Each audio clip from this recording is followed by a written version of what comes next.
looks like we're weird, but we're also live. We're live. Oh, it's so good to be back.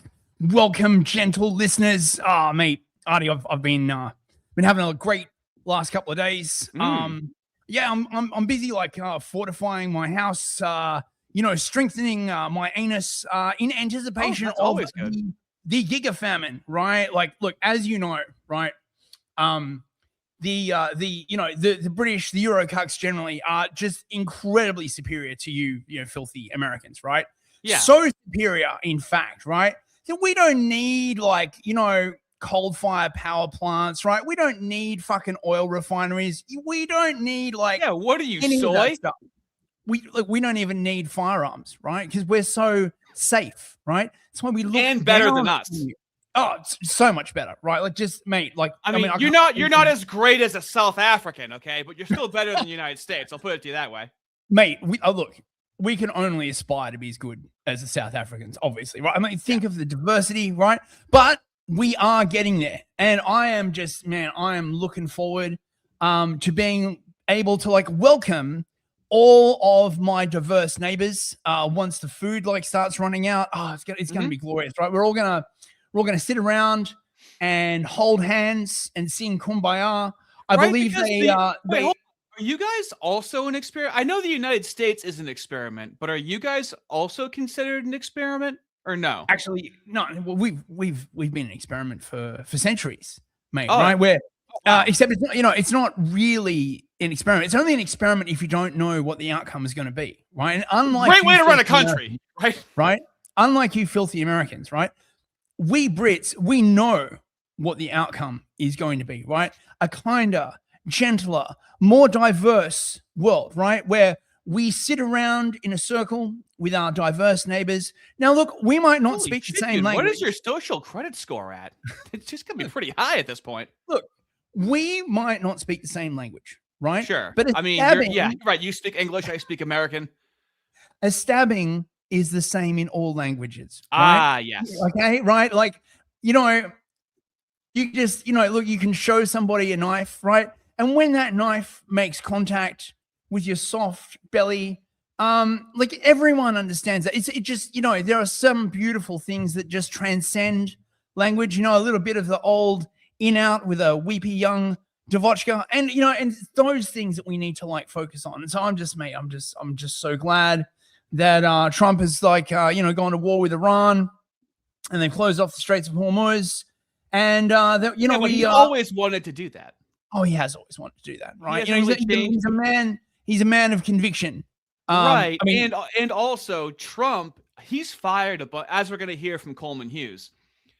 That Trump's always been his own man, and you can't influence him. He'll always do what he wants to do anyway, meaning he always wanted to do this anyway. I'm not joking. That's going to be Barry Weiss's pet blacks argument. I swear. I promise you. That's his actual argument. Well, I mean, look, he's a man of conviction, just not his own convictions, right? Yeah, but look, and a man of complexion. In today's troubled world, right? You could do a lot worse than take your convictions from Bibi Netanyahu, right? I mean, look at their rich history, their sense of destiny, right? The trend of, whites sort of looking up to the Moorish people and being, look, we don't have a history. We don't have an ethnic identity, for no reason whatsoever, right? Just fell by the wayside for no reason. But you guys, right? You have an ethnic identity, right? We're allowed to can we just sort of, piggyback on your ethnic identity, by proxy? So look, it's going to be awesome. I'm just so happy to be part of the sort of the progressive story of Britain and its many diverse communities, and how they get along so well. Wouldn't happen in your filthy America, would it? Right? In America, yeah, there's conflict, between different ethnic groups. In England, there is no conflict, because if you say there isn't any, they'll fucking arrest you. But show me the statistics. You can't. So I am BTFO'd, mate. How you been, Ardy? Source. I've been good. I've been a busy little beaver. I do believe I did add some more emojis for the fellas. in chat. Feel free to explore those. Some housekeeping. We are now at the point of such prominence. I am at 12,000 subscribers now. Woo! And the streams are going so well that we now can only read $5 and up super chats to not bottleneck the entire stream. Oh, I may make exceptions to that, depending on the quality of the super chat involved. Sure, so that's guaranteed, but because we gotta keep things moving now, you know. Yeah. Are you saying we're now too high and mighty for the filthy peasants? Well, no, it's inconsiderate to do 3 consecutive super chats that are $2 telling us to play the stream over again. I mean, I can see how that's kind of fucking annoying. I completely understand from an objective observer's viewpoint of like, that's gratuitous. You know, maybe we don't have to do that necessarily. Hey, it's a beloved inside joke, and I won't hear anything said against it. It comes. Yeah, I already have Kerchan in chat telling me I'm mooing him right now. Yes, these are growing pains. Look, it's part of the story and legend of our diverse community, right? Right. I am very money grubbing, which is why I have, $20 a month, $50 a month, $700 a month, so you can pay $1,000 per episode. That's me. That's me every day, baby. Okay. Yeah. I'm here for the money. Yeah. That's why I have such high tiers on my channel. We all agree I could easily have $10, $25, $50 a month. I could. Okay. But I am making things for the budget-friendly fella as often as I can. Okay.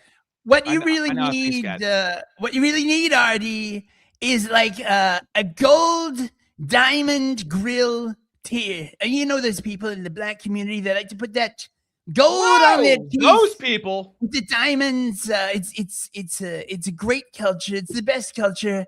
I like chicken and watermelon. Well, that's what you should have. Is that what I should do? Yeah. You need to have like a grill, like a gold grill tier, mate. Like only for like the proper homies.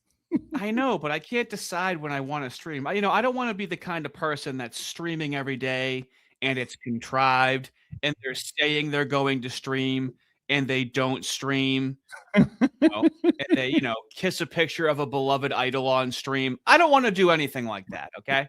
Ardy, that's an icon, not an idol. Mate, I'm an atheist. See, right? As long as I have this retarded epistemology, everything's permissible. Okay. Small, but crucial difference, mate. Right? just saying, right? I'm trying to be cryptic over here. Okay. Is it not talking about anyone in particular? No, of course not. I've already done it twice at this point. But fellas, I am putting us now. I really like to torture the fellas. Okay, I'm a masochist, so to speak. And today we have the NegroCon, Coleman Hughes, who was bought and paid for by Barry Weiss. Now he's going to be talking to Glenn Greenwald, who is morally worse, right, than Coleman Hughes. We can agree, because he adopted children, and I'm not going to say what he does to them, but there were pictures passed around on X of Glenn Greenwald in a cute little outfit, wanting to be spit on and drink pee-pee. So that guy adopted. So morally, he's much worse. Okay. However, on Israel, he's way better. So we're rooting for the D10 today, fellas. I don't know why I do this to you guys. I don't know why. This is a weird reality we're in, right? He does such a good job on criticizing Israel, dude. It's unbelievable. Do we side with the Barry Weissenschwarzer or the massive degenerate? A horrible degen, by the way. Really terrible, adopting children just to sexually abuse them. Degen is going to be the winner of today's stream somehow. It's crazy times we're living in. Ignore that part of him. All right. Ignore what Michael Jackson did and listen to his music. Okay. Ignore what Glenn Greenwald does. Yeah. Well, poor kids, and listen to what he says. He's going to play the hits today. Okay. He's going to play all the Nick Fuentes hits. Now, see, Ardy, if you'd been to university, right, you'd know that what you're talking about is the death of the artist, right? You have to separate the art from the artist, right? So, like, sure, like you were saying, you have to separate like Michael Jackson's art from Michael Jackson, the person, right? See, look, and this is the thing. If you didn't listen to this stream, you'd probably have to pay like thousands of dollars to go to university to like learn that, right? I just gave it to you for free. Mate, can't say fairer than that. I mean that, yeah, right. I mean, think of what you have to pay Isaiah L. Carter for, okay? And what you get for it, and you're giving that out for free. That's absolutely incredible. That's a steal right there. While you could charge a minimum tier for your channel at $20. The deals start at $20 a month to ask one question. You know what I love, right? Like, I mean, I just, it's like all those people who make a living selling courses, right, to teach you things, okay? But they don't make money doing those actual things, right? Yes. They make money selling the courses. And you're just like, if this thing that you're selling courses about is so profitable, why are you not, doing that actual thing? Why are you teaching me how to get 1 million subscribers when you have 300 views on this video in 6 months? Those classics. I think the same thing. Exactly. There is a wealth of content out there, though. I will have everyone know that I still watch ads on YouTube. Okay. Now I've been hiding what I found. Okay. There's some weird, I don't even think it's AI. I think there's real actors doing this. There's this show of the hot, cool guy. Okay. Denying his hot girlfriend and lusting after some fucking fat bitch. And it's such a backwards reality. Oh, I'm saving it for a rainy day. Is this an ad you're talking about? An ad, but it's like a 10-minute ad. It's like showing you the entire episode. 10-minute. Wait, there are 10-minute ads on. See, I'm not.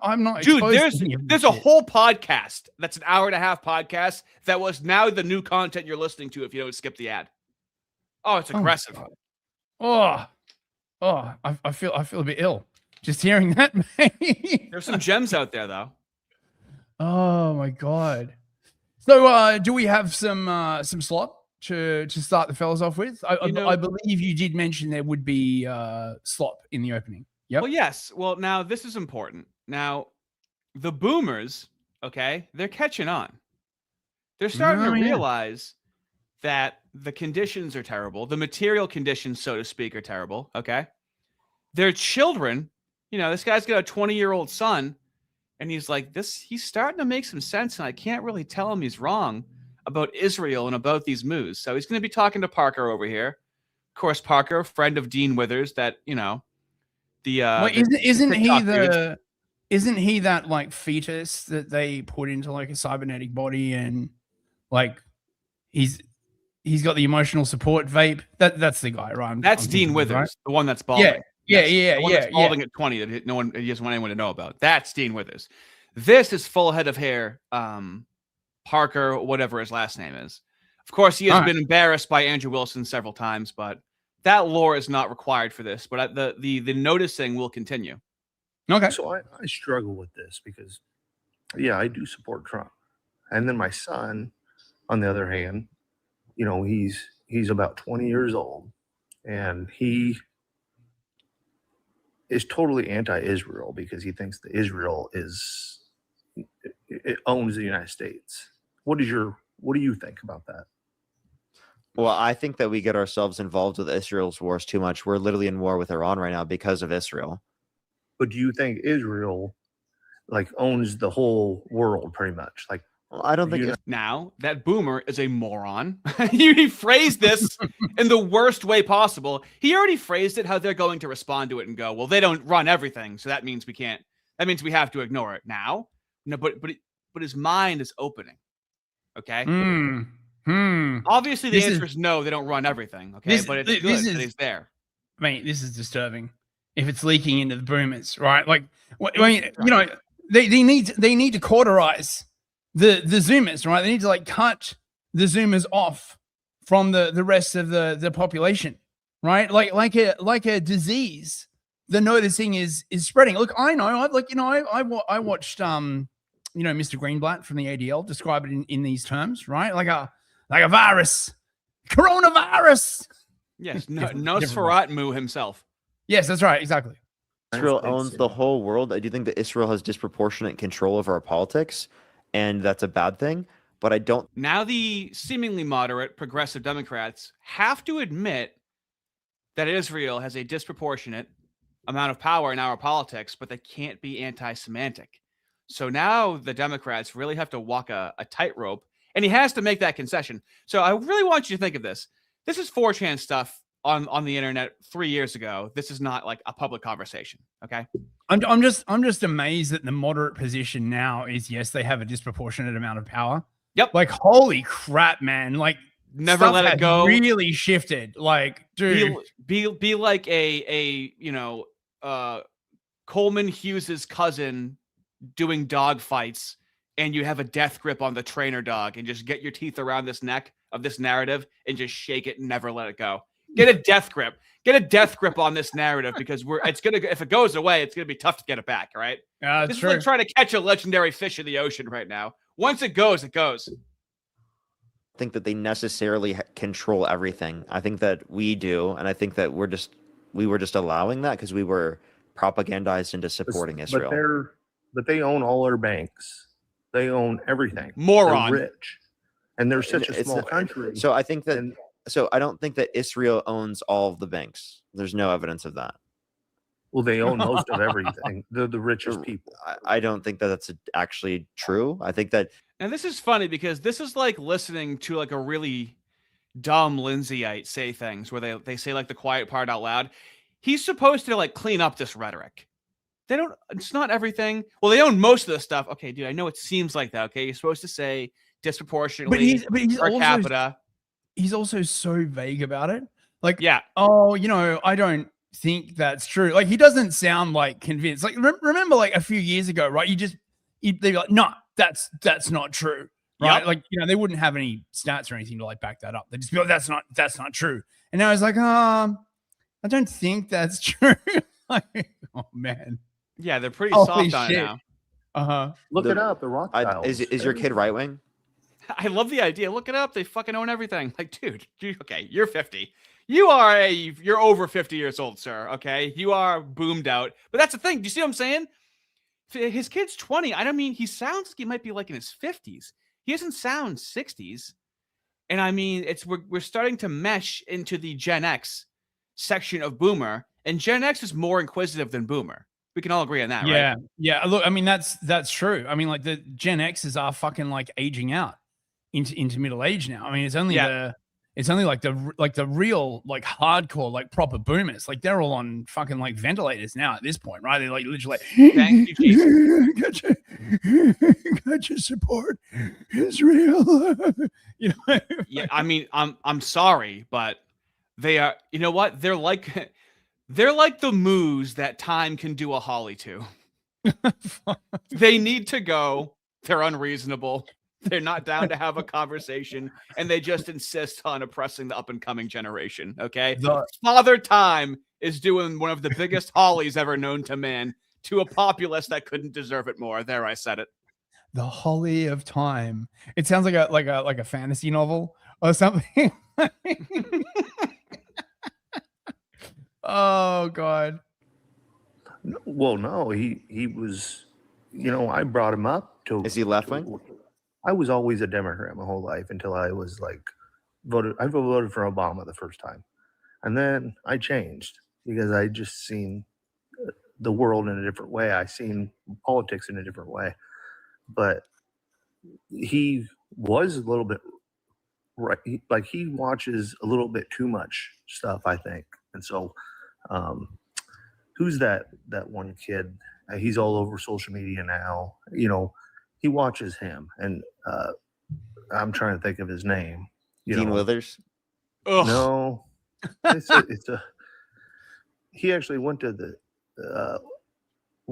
he went to Mar-a-Lago one time, and who's that? time. Who's then, right? Nick Fuentes?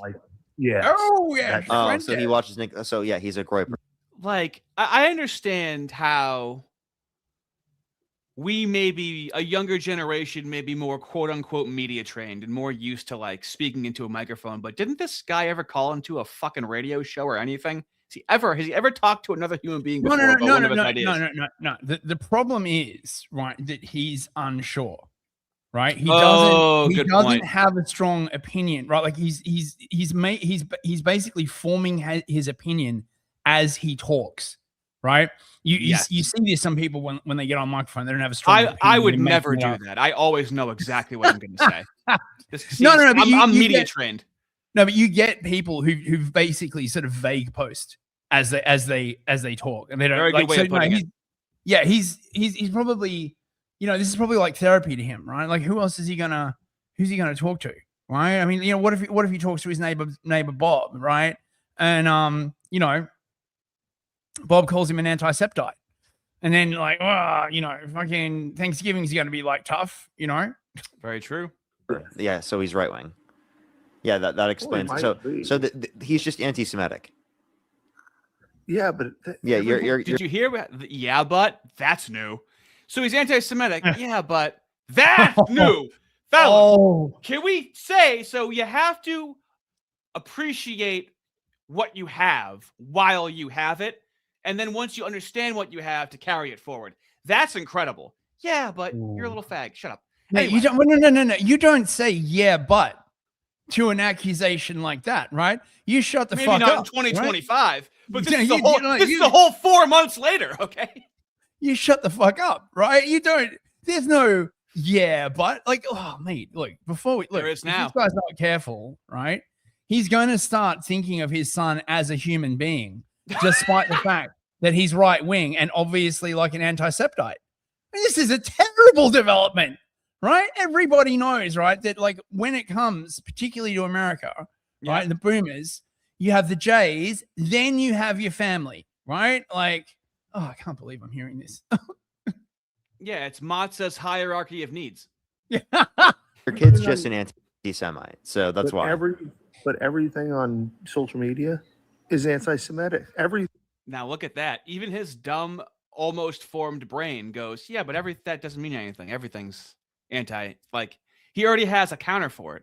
This is almost like Jake Shields doing a just laser focus on something. He's like, yeah, that doesn't mean anything. That's already completely used up. What's this guy doing? He's supposed to shut the fuck up. Right? This has gone on far too long, Ardy, right? No, it's just getting started. Ride the wave or stay a slave. Mate, what use is a thought-terminating cliche if someone keeps talking and keeps thinking? This is a shocking turn of events. I know, but his thoughts are already terminated. You can't terminate this man's thoughts anymore. We've reached the end of it, and now this is the true horseshoe theory, where someone's retarding themselves into a smart, correct position. No, not everything is anti-Semitic. Nope, that's not true. That's the state of Israel making you think that everything is anti-Semitism. No, it's not. I'm watching everything. Parker, as long as we're both blaming Israel, you guys, see, we're used to diametrically opposing them, and now there's nothing they can do. And we're like, yeah, awesome. Let's blame Israel for that one. No problem. Yeah, I'll lock arms with you on that one, Parker. No problem.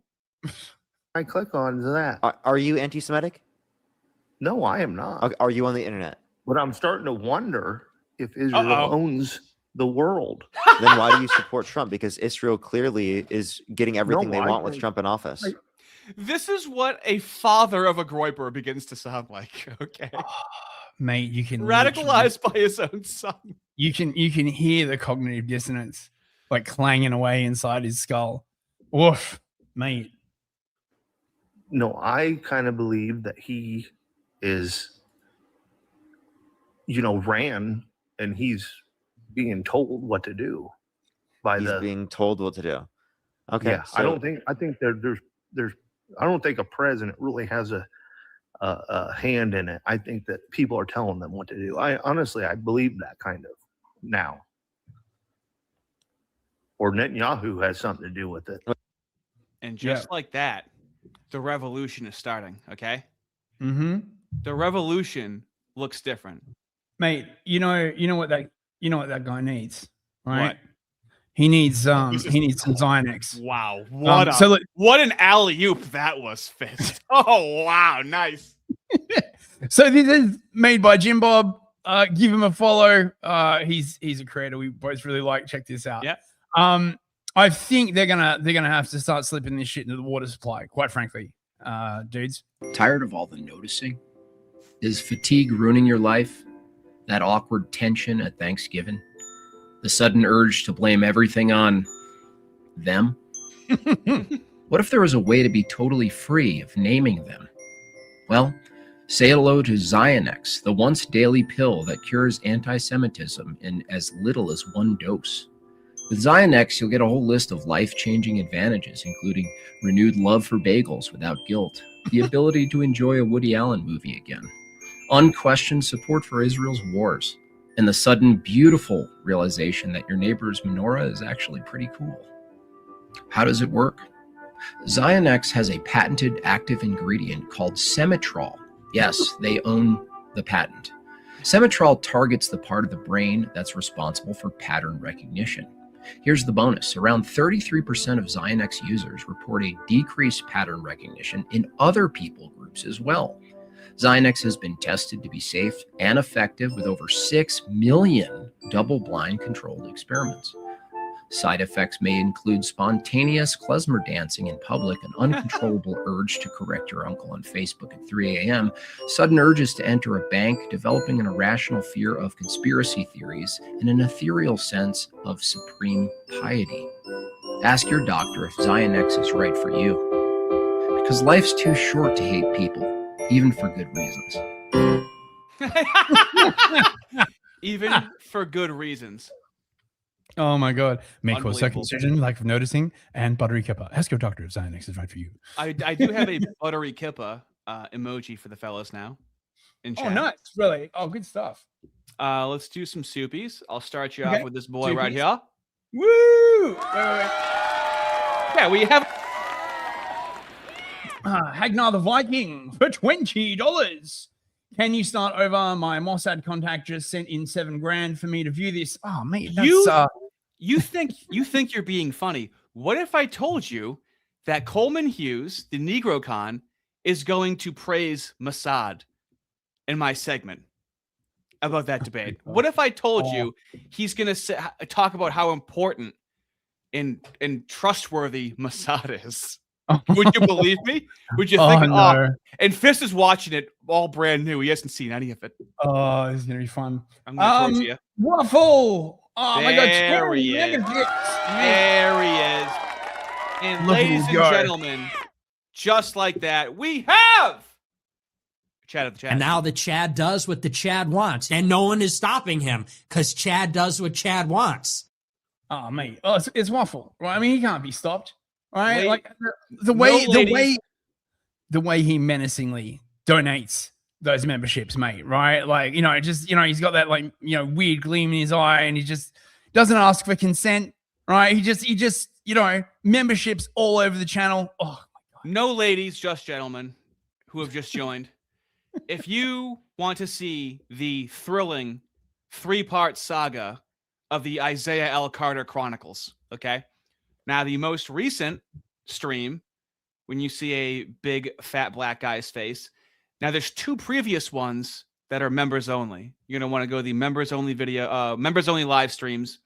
And that right there is going to be over 10 hours of content for you. It is legendary content. So that's probably what you're going to want to do. You got a 12-hour shift. That's really going to cover you for essentially the whole thing. Thank you, Waffle. Yeah, and also shout out to all the employee, right? Like, if you're at work, right? Like, I don't know, you stuck in the wagey cagey or stuck in the warehouse or doing something. I hope this stream helps you go a little bit faster, bros. That's what I'm saying. A Dolflo Nibbler for $5. Everyone knows Australians aren't real. It's a mooish trick. Shh, mate, whoa, don't say that on the chat. My God. That's some deep lore, dude. Mossad got to track this guy down. They're not even tricks anymore. I think we've covered it enough where these can't even be constituted as tricks anymore.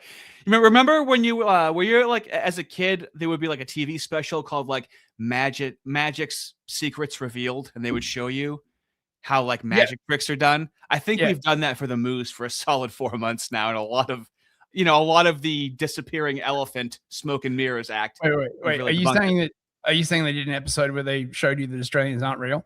Because we got to shut that down, man. Torture Boy for $5. Thank you, Bob. Dang, inflation has even hit the super chats.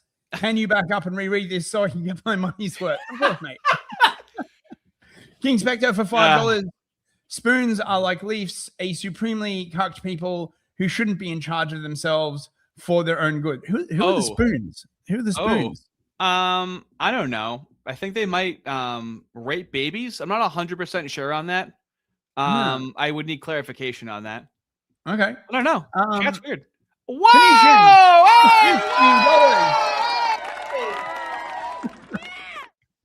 Wait, I gotta put up the Christian one since it's for Phoenician. Yes, sir. Thank you so much, Phoenician. Damn. Bros, do not despair. There are many things which we find intolerable or insurmountable, but nothing that cannot be given to Christ. Have faith, have courage through the Lord. P.S. Ardy, can you please restart the stream? You see, now it's really tough to trust this guy. Okay, this guy over here is sounding like one of those Mudeo-Christians. I don't know if I can trust him. Oh, you're on the payroll of the Jews. Okay, we're gonna use discernment and really see what side Phoenician is on. I'm kidding. He's third in command. Mate, he must be on the payroll, right, to be giving such girthy super chats. Thank you so much, Phoenician. I really appreciate it. Thank you, my dude. Theodore McCarthy for $5. Thank you, bro. Hey guys, I'm finally here. You can restart the stream now. Thank you. Thank you, very much appreciated. I got this for $5. The boomers are waking up. Had my dad randomly ask me about Fuentes and a guy called Gypsy Clown. Oh, yes. Oh, Gypsy Clown. Gypsy Clown, dude, mate, shit's getting spicy. It's happening. Deadpool Kid for $10. There he is, brother. Hey all, I got a vent today because I got a coworker who's old enough to be my grandpa. He's going through chemotherapy, and the entire system we live in made this happen. Ooh. He should be at home with his family. Oh man, that's fucking sad. Yeah. Damn. DPK. Usually it's a DPK. Now it's a DPK. DPK. Well, you know, prayers for your coworker, mate. King Spectre for another $5. Thank you very much. Thank you, mate. Ardy Tardy and the Holy of Time by NF also, bro. Oh God. Phoenician 6 months membership. Thank you very much. Horseshoeing yourself into a smart position is pretty much how engineering works. Yeah, I could see that. See that. Theodore McCarthy again for $5. Boomer Philo mutism is why they have gotten away with so much for so long. With the boomers going, they will have to go to history repeats. Yeah, it certainly does. Such is the circle of life. And we got a couple of well, I mean, of $2. Yeah, I know. Let's move it along. Right. Okay. Thank you very much, guys. I'll just show those on screen as this is playing. Okay. So wait. So what are we doing? So, what are we doing next? What do you got? I got something we could or could not. We could. No, I got this. Let's go straight into the Lindsay posting, shall we? Yeah. Right. Okay. So James Lindsay's latest tour de force is on woke nationalism, bros. Right? How do you tell the difference between real nationalism and woke nationalism? Right? Well, I mean, boy. Let's find out. Let's let James explain in his own words what he means. Apparently, this is going to annoy the shit out of me. Hey, everybody, this is James Lindsay, and you're listening to the New Discourses podcast. And I want to talk about what I really think about the woke right. Doesn't that sound fun? Pause it. He's struggle sessioning himself right now. Like, he doesn't even want to hear about it. Like, I know my audience doesn't want to hear this, but it's so important. Never again is now. He hasn't gained a subscriber in over a year. He's been at 175,000 subscribers. It's impressive. If you don't listen to my podcast, World War II may happen again, bros. Right? Like, I know this isn't great content, right? But you've got to listen, right? Because words is how it started. That's kind of over the top that you're going to invoke the Holly like that. Surely no content that we're going to cover is possibly going to actually really say that. Surely you're being an absurdist. Yeah, I mean, yeah, I doubt that. But let's see. About the woke right is this concept. I think I'm going to spend some time developing this concept this year if I get the time to do it. I'm going to try to make the time to do it. I've got some other projects I've got to clear out of the way first. Pause it real quick, But dude. He's mumbling about stuff that he's gonna be possibly maybe doing. This is what I was saying last time, or a few times before when we listened to this. He's just rambling out loud. He can't be by himself. He can't. I'm telling you, he cannot have thoughts. Look, mate, unless he's talking out loud. He's got a lot of trips to Israel. He's got to work around, right? He's got probably some like conferences where he's got to talk about Israel. He's probably like got some conferences, some podcasts to appear on, right? Where he's got to like talk about the woke right and like how dangerous it is to Israel.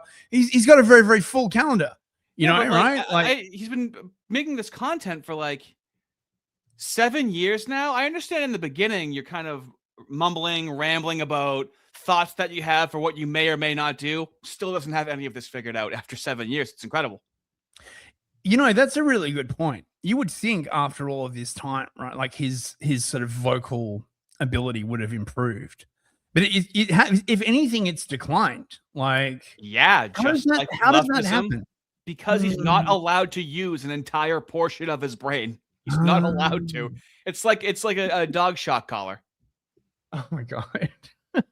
Concept is woke nationalism. This is the way that I actually want to talk about this. Okay, so I wanted to talk about this concept in this podcast. This is going to be a relatively short episode for you guys, as you probably see on the timer. So that we have to start, I guess, by doing this crap again. Like, what is woke? Yeah, right. Yes, that's how everyone feels right now listening to you, James, and you know it, and you have to do it. Fuck, he's been doing this for like 2.5 years, and he still hasn't come up like with an actual fucking definition that makes sense. I love saying that. Oh my God. We've been from like 2017 forward. It's been like, James, what is woke? Although it's not always been woke. What is social justice? What is critical social justice? What is woke? By 2019, everybody was basically saying woke, and it's been like, what is woke? What is woke? And I've been saying for years, like a decade, that woke means using critical theory. That's it. It means having woke up to a critical theory analysis or a critical theory lens. Pause it. Now that society. doesn't map onto reality, because he often will bring up people that don't even know what critical theory is, how to apply it. Oh yeah, not only that, right? Like he's using his Bible now basically is that book on critical constructivism by Joel Kinshaw. Oh yeah, right? He's always fucking talking about it, right? And the weird thing is he's started using it to explain shit from the past, right?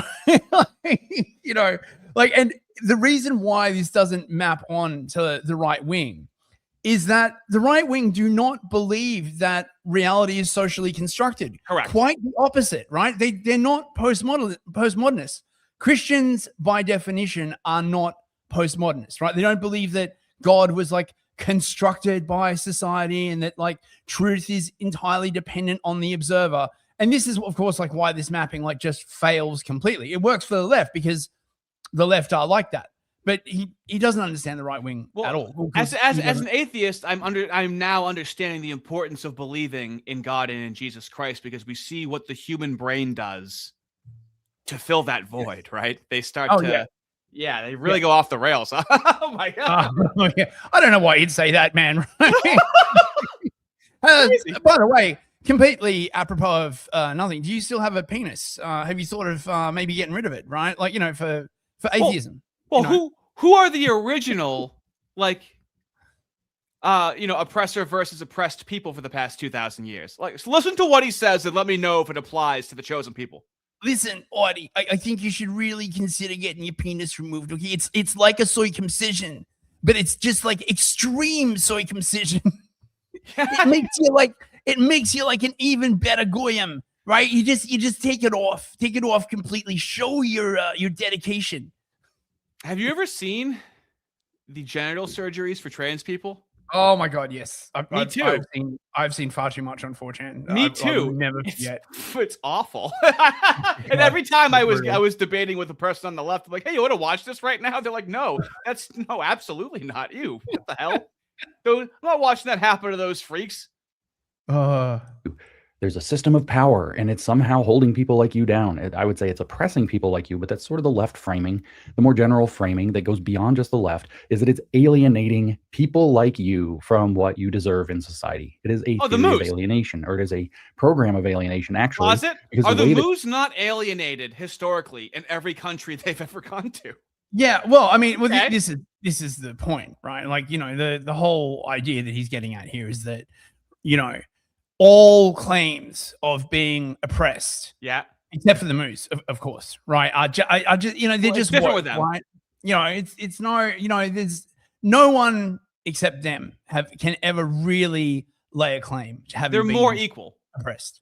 Yeah, exactly. Woke works in practice is to spread alienation and then say, look how alienated you are. Don't you feel alienated? Here's the reason for your alienation. And it throws in the theoretical understanding. Now pause it. So woke means. Now we saw this with Black Americans by the Moose. We saw this with homosexuals. We then saw that branch out into LGB.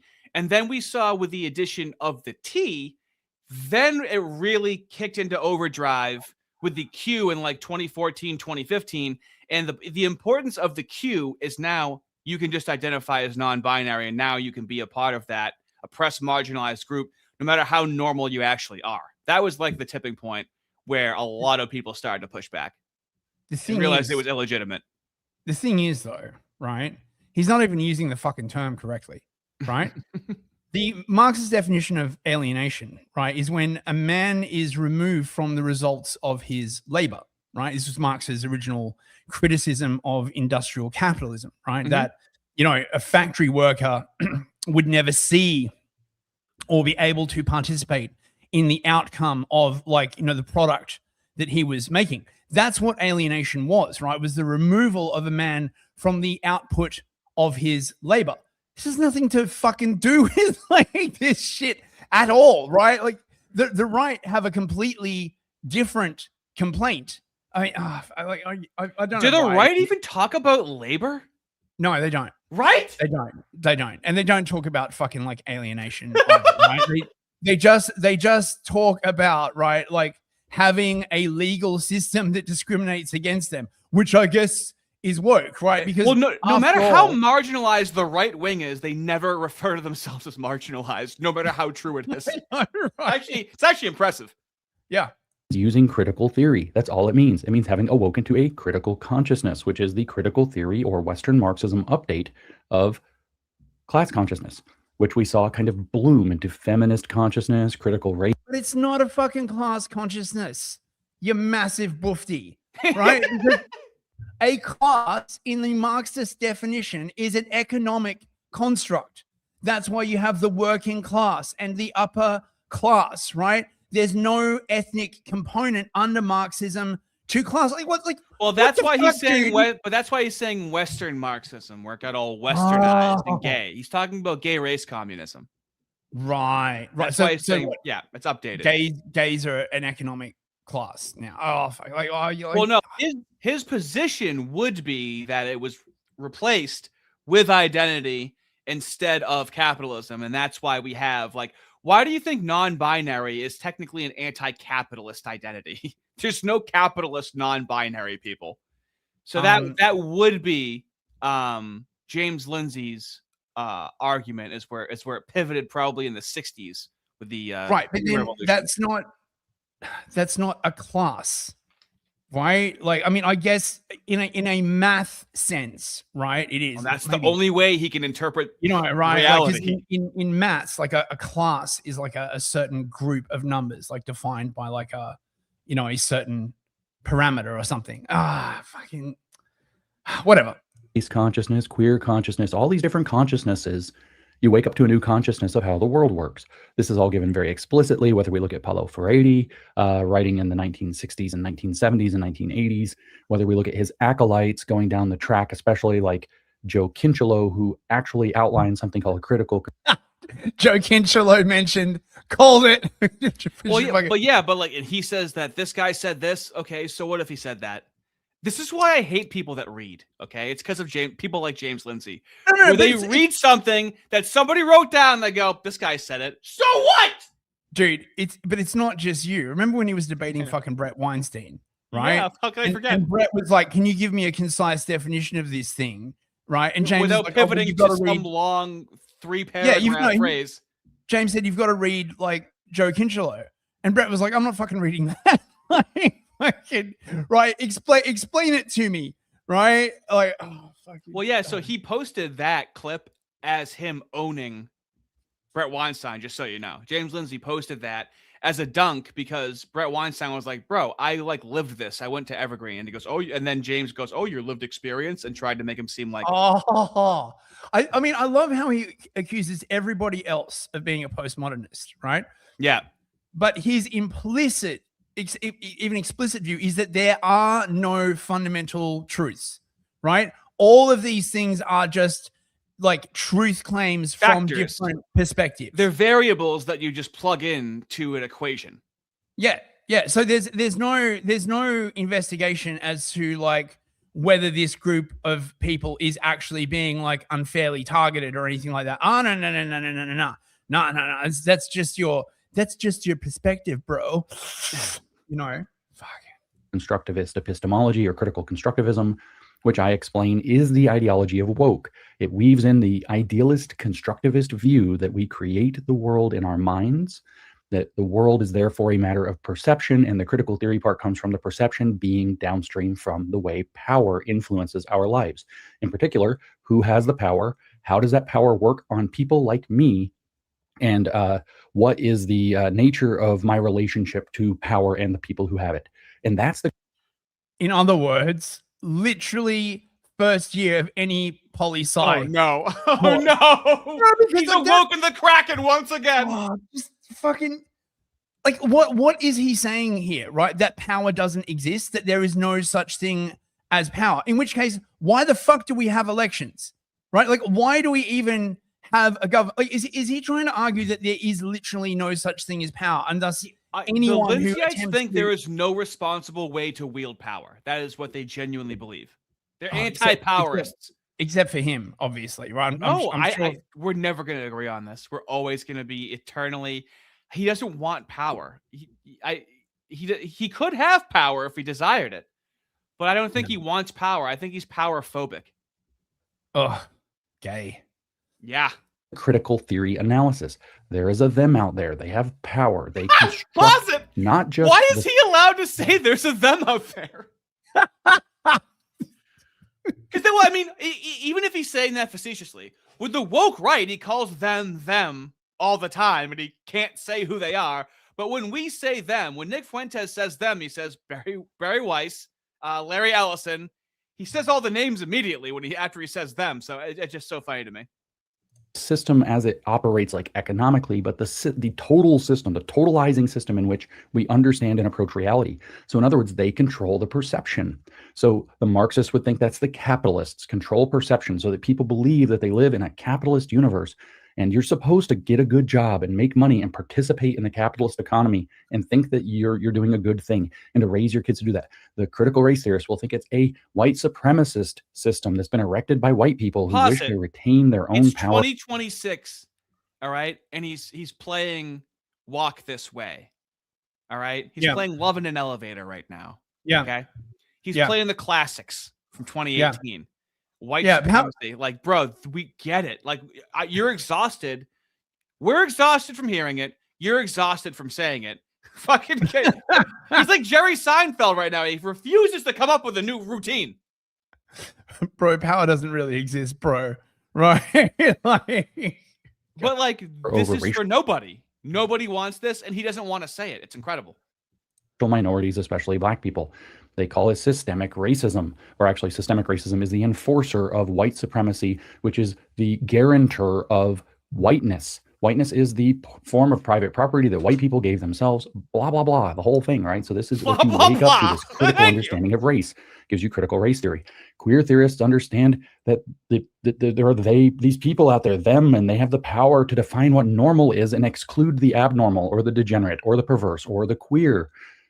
Same story, exactly the same story. So you wake up to this idea that the entire system, down to how we use words, how we interact, what we think it's legitimate to talk about, and how it's legitimate. Isn't this the allegory of what Plato in the cave? Plato in the cave. Yes, you come to this conclusion where it shifts your consciousness. What do you think the walk away campaign was? Or Gays Against Groomers was, where they were like, hey, there's something going on here. What you have to understand, right, is Thank that you. Plato was woke, and that, you can't understand Plato until you've read Joe Kinchelow, clearly. Right? Okay, right. So yeah. Like how I need to read Marx before I have a conversation with somebody, right? That's right. Right. So like Plato's Republic, no. You can't understand except through the lens of woke. Oh, this is so fucking tiresome, mate. I'm tired, bros. Yeah, just to talk about those things. Those are called discourses in the postmodern literature. All of those are controlled by the them out there. Now, here's the thing: is on the left, woke operates in a class structure, and that's why I want to say that woke right operates fundamentally differently. And I want to talk about something I'm going to call woke nationalism. And I've talked about woke nationalism before, but I'm really going to develop this idea.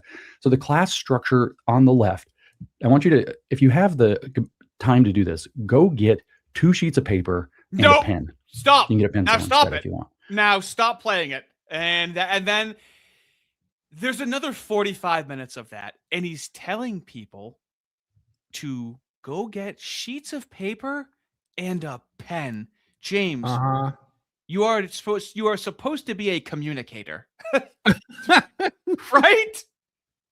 Would you ever tell people to get a piece of paper and a pen? James, write something down and post a picture of it. You lazy fuck, for the love of God. Yeah, seriously, couldn't he make a fucking PowerPoint presentation or something? He can't prepare anything. Everything is premeditated. He has no prep at all whatsoever. Oh my God.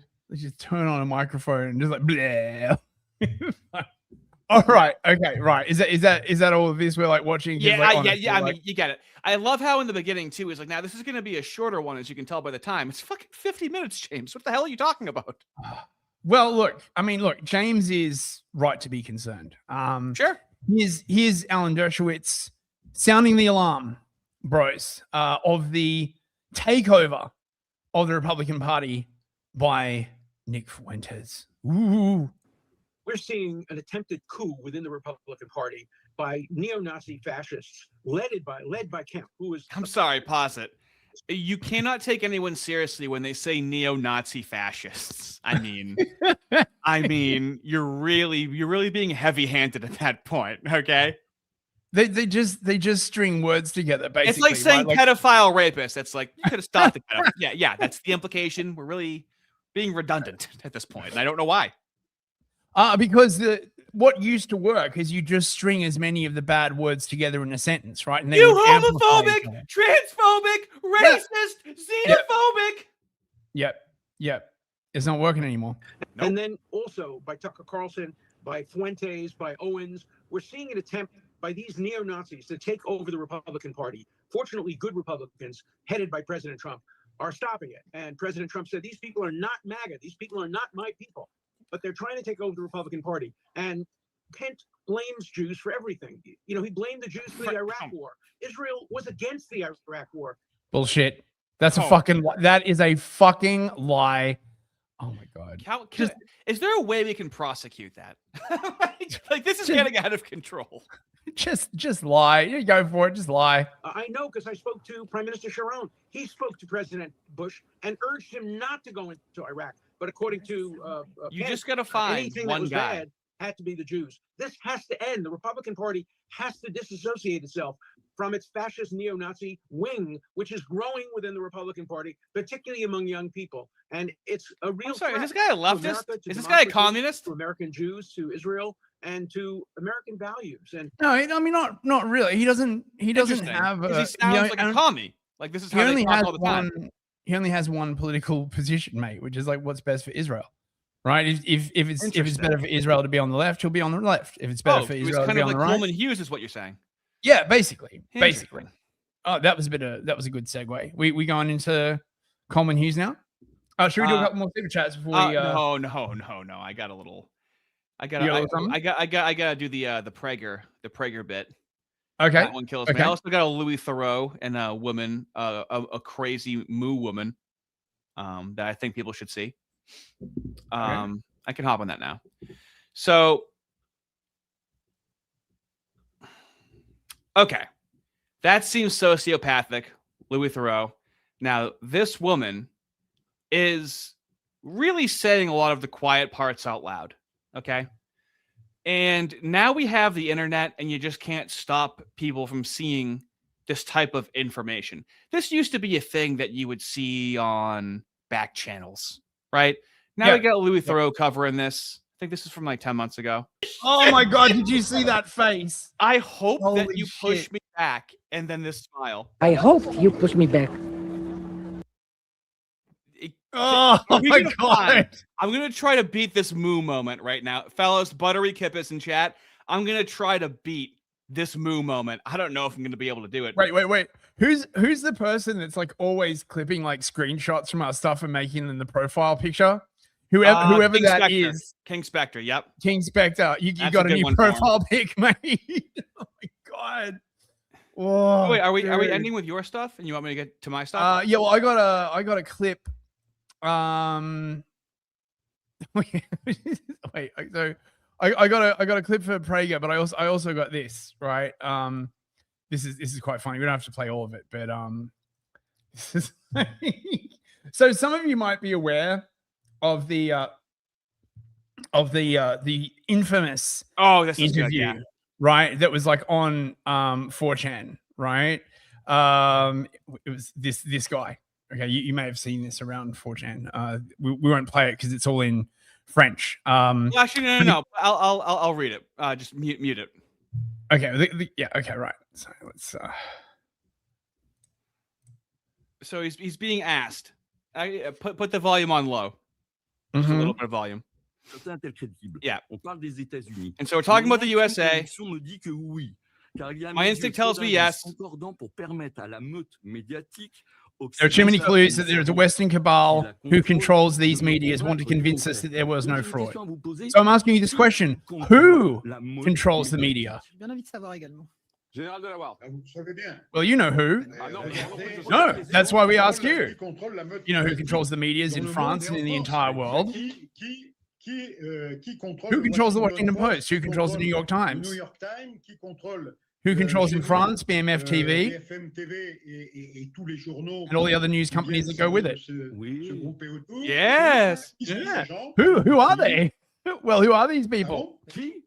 Who? You want me You know to who they are. Who? He's like, that's a bust a blood vessel. It's the community you all know about. Oh my God! Right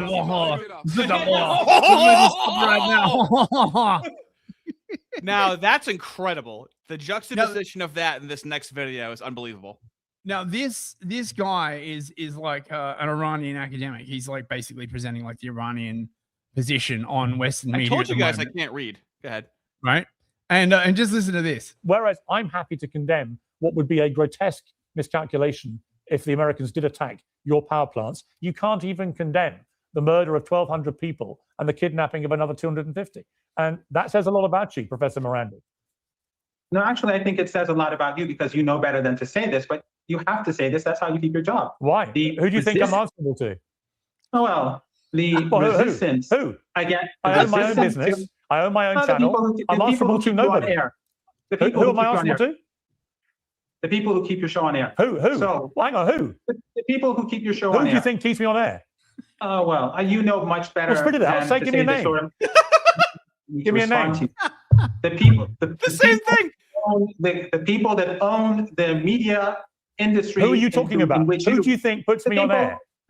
You know quite well. Give me a name. That it is. You don't want me to answer your question. No, I do. Give me a name. Please give me a name. My answers. Give me a name. Look, Piers. The first time you invited me, you allowed me to talk. One name of somebody who controls me or tells me what to put. Yeah. So yeah, like that is recreated word for word in English, dude. Yeah, it's amazing, man. So we got this. Should we do super chats and then go into the Jeremy Warrington? We'll do supers and then I'll intro it with what I have for it. Okay. Yeah. No worries. Okay, so let me remove this. I got it for you. This is the first one. Okay. Cheers chickens for $5. Man sounds like he's in it just to pay the student debt. Yeah. Cheers chickens again for $5. I hate capitalism in the same way I hate water. When there's so much it's damaging, does that make me a damn red flag socialist? I think the crucial question really is usury and financialization, not people selling stuff to one another. Voluntarily. Right? I'm sure the part that's criticized is not the voluntary exchange part. Yeah, that's right. Exactly. New GM for Churton. There he is, Rucker. Now that I have my hammer, chisel, and stone tablets, please restart the stream so I can take notes properly. Yeah, I mean, if you're listening to James Lindsay, he would be very proud that you said that. Yeah. You got to be taking notes, right? When you're dealing with such a titanic intellect, right? You need to take notes. The more time you take for the more needless a task is, and the more time you take for it, the happier James Lindsay is. Yeah, it's like the labor theory of value, but for James Lindsay, right? Like the more time you spend on it, the more valuable it is by definition, right? Deadpool Kid for $5. Hey Israel, do me a favor. Stop sending them to us. That would be great. Yeah, I agree. That would be awesome. Theodore McCarthy for $5. It's tragically hilarious watching a naive, pale leftist expect non-Westerners to be reasonable and compassionate. Yeah. Did you ever see Louis Theroux's Africa documentary from like 18 years ago? He's talking to this white guy, dude. It's white South African, and the guy goes like off camera, goes, "Africa is fucked. It is killing. It is eating." It's a classic. I used to laugh my balls off. Even when I was on the left, I always found that shit funny. King Spectre for $5. There he is. I'm so brain rotted. I heard this Yenta say, "Wake up in the morning," and just heard James Lindsay's stupid voice in my head. Play the thing. Play the thing. Where is it? Wake up. Woke. Beautiful. That's making the rounds again on X. That is line. It? Oh my god. Jillweed, 3 months membership. Do they think this looks good, or do they not care anymore? They don't care. Like, They've never had to care. They don't know what caring is. What do you mean care anymore? They don't know how to begin caring is the issue, apparently. Deadpool Kid for $5. I don't think about them. I think about moos. Says the mooish woman. This is normal for us, not for you. Yeah. Yeah. Very fair. King Spectre for $5. Your wish is my command. I have my butter and I'm spreading it liberally. Look at that mischievous face. She said that after she wished somebody would strike her so she could wail out in pain. Oh my God, so she can literally cry out. Oh my God. Theodore McCarthy for $10. There he is, Blackburn. Capitalism versus socialism is a Marxist false dichotomy.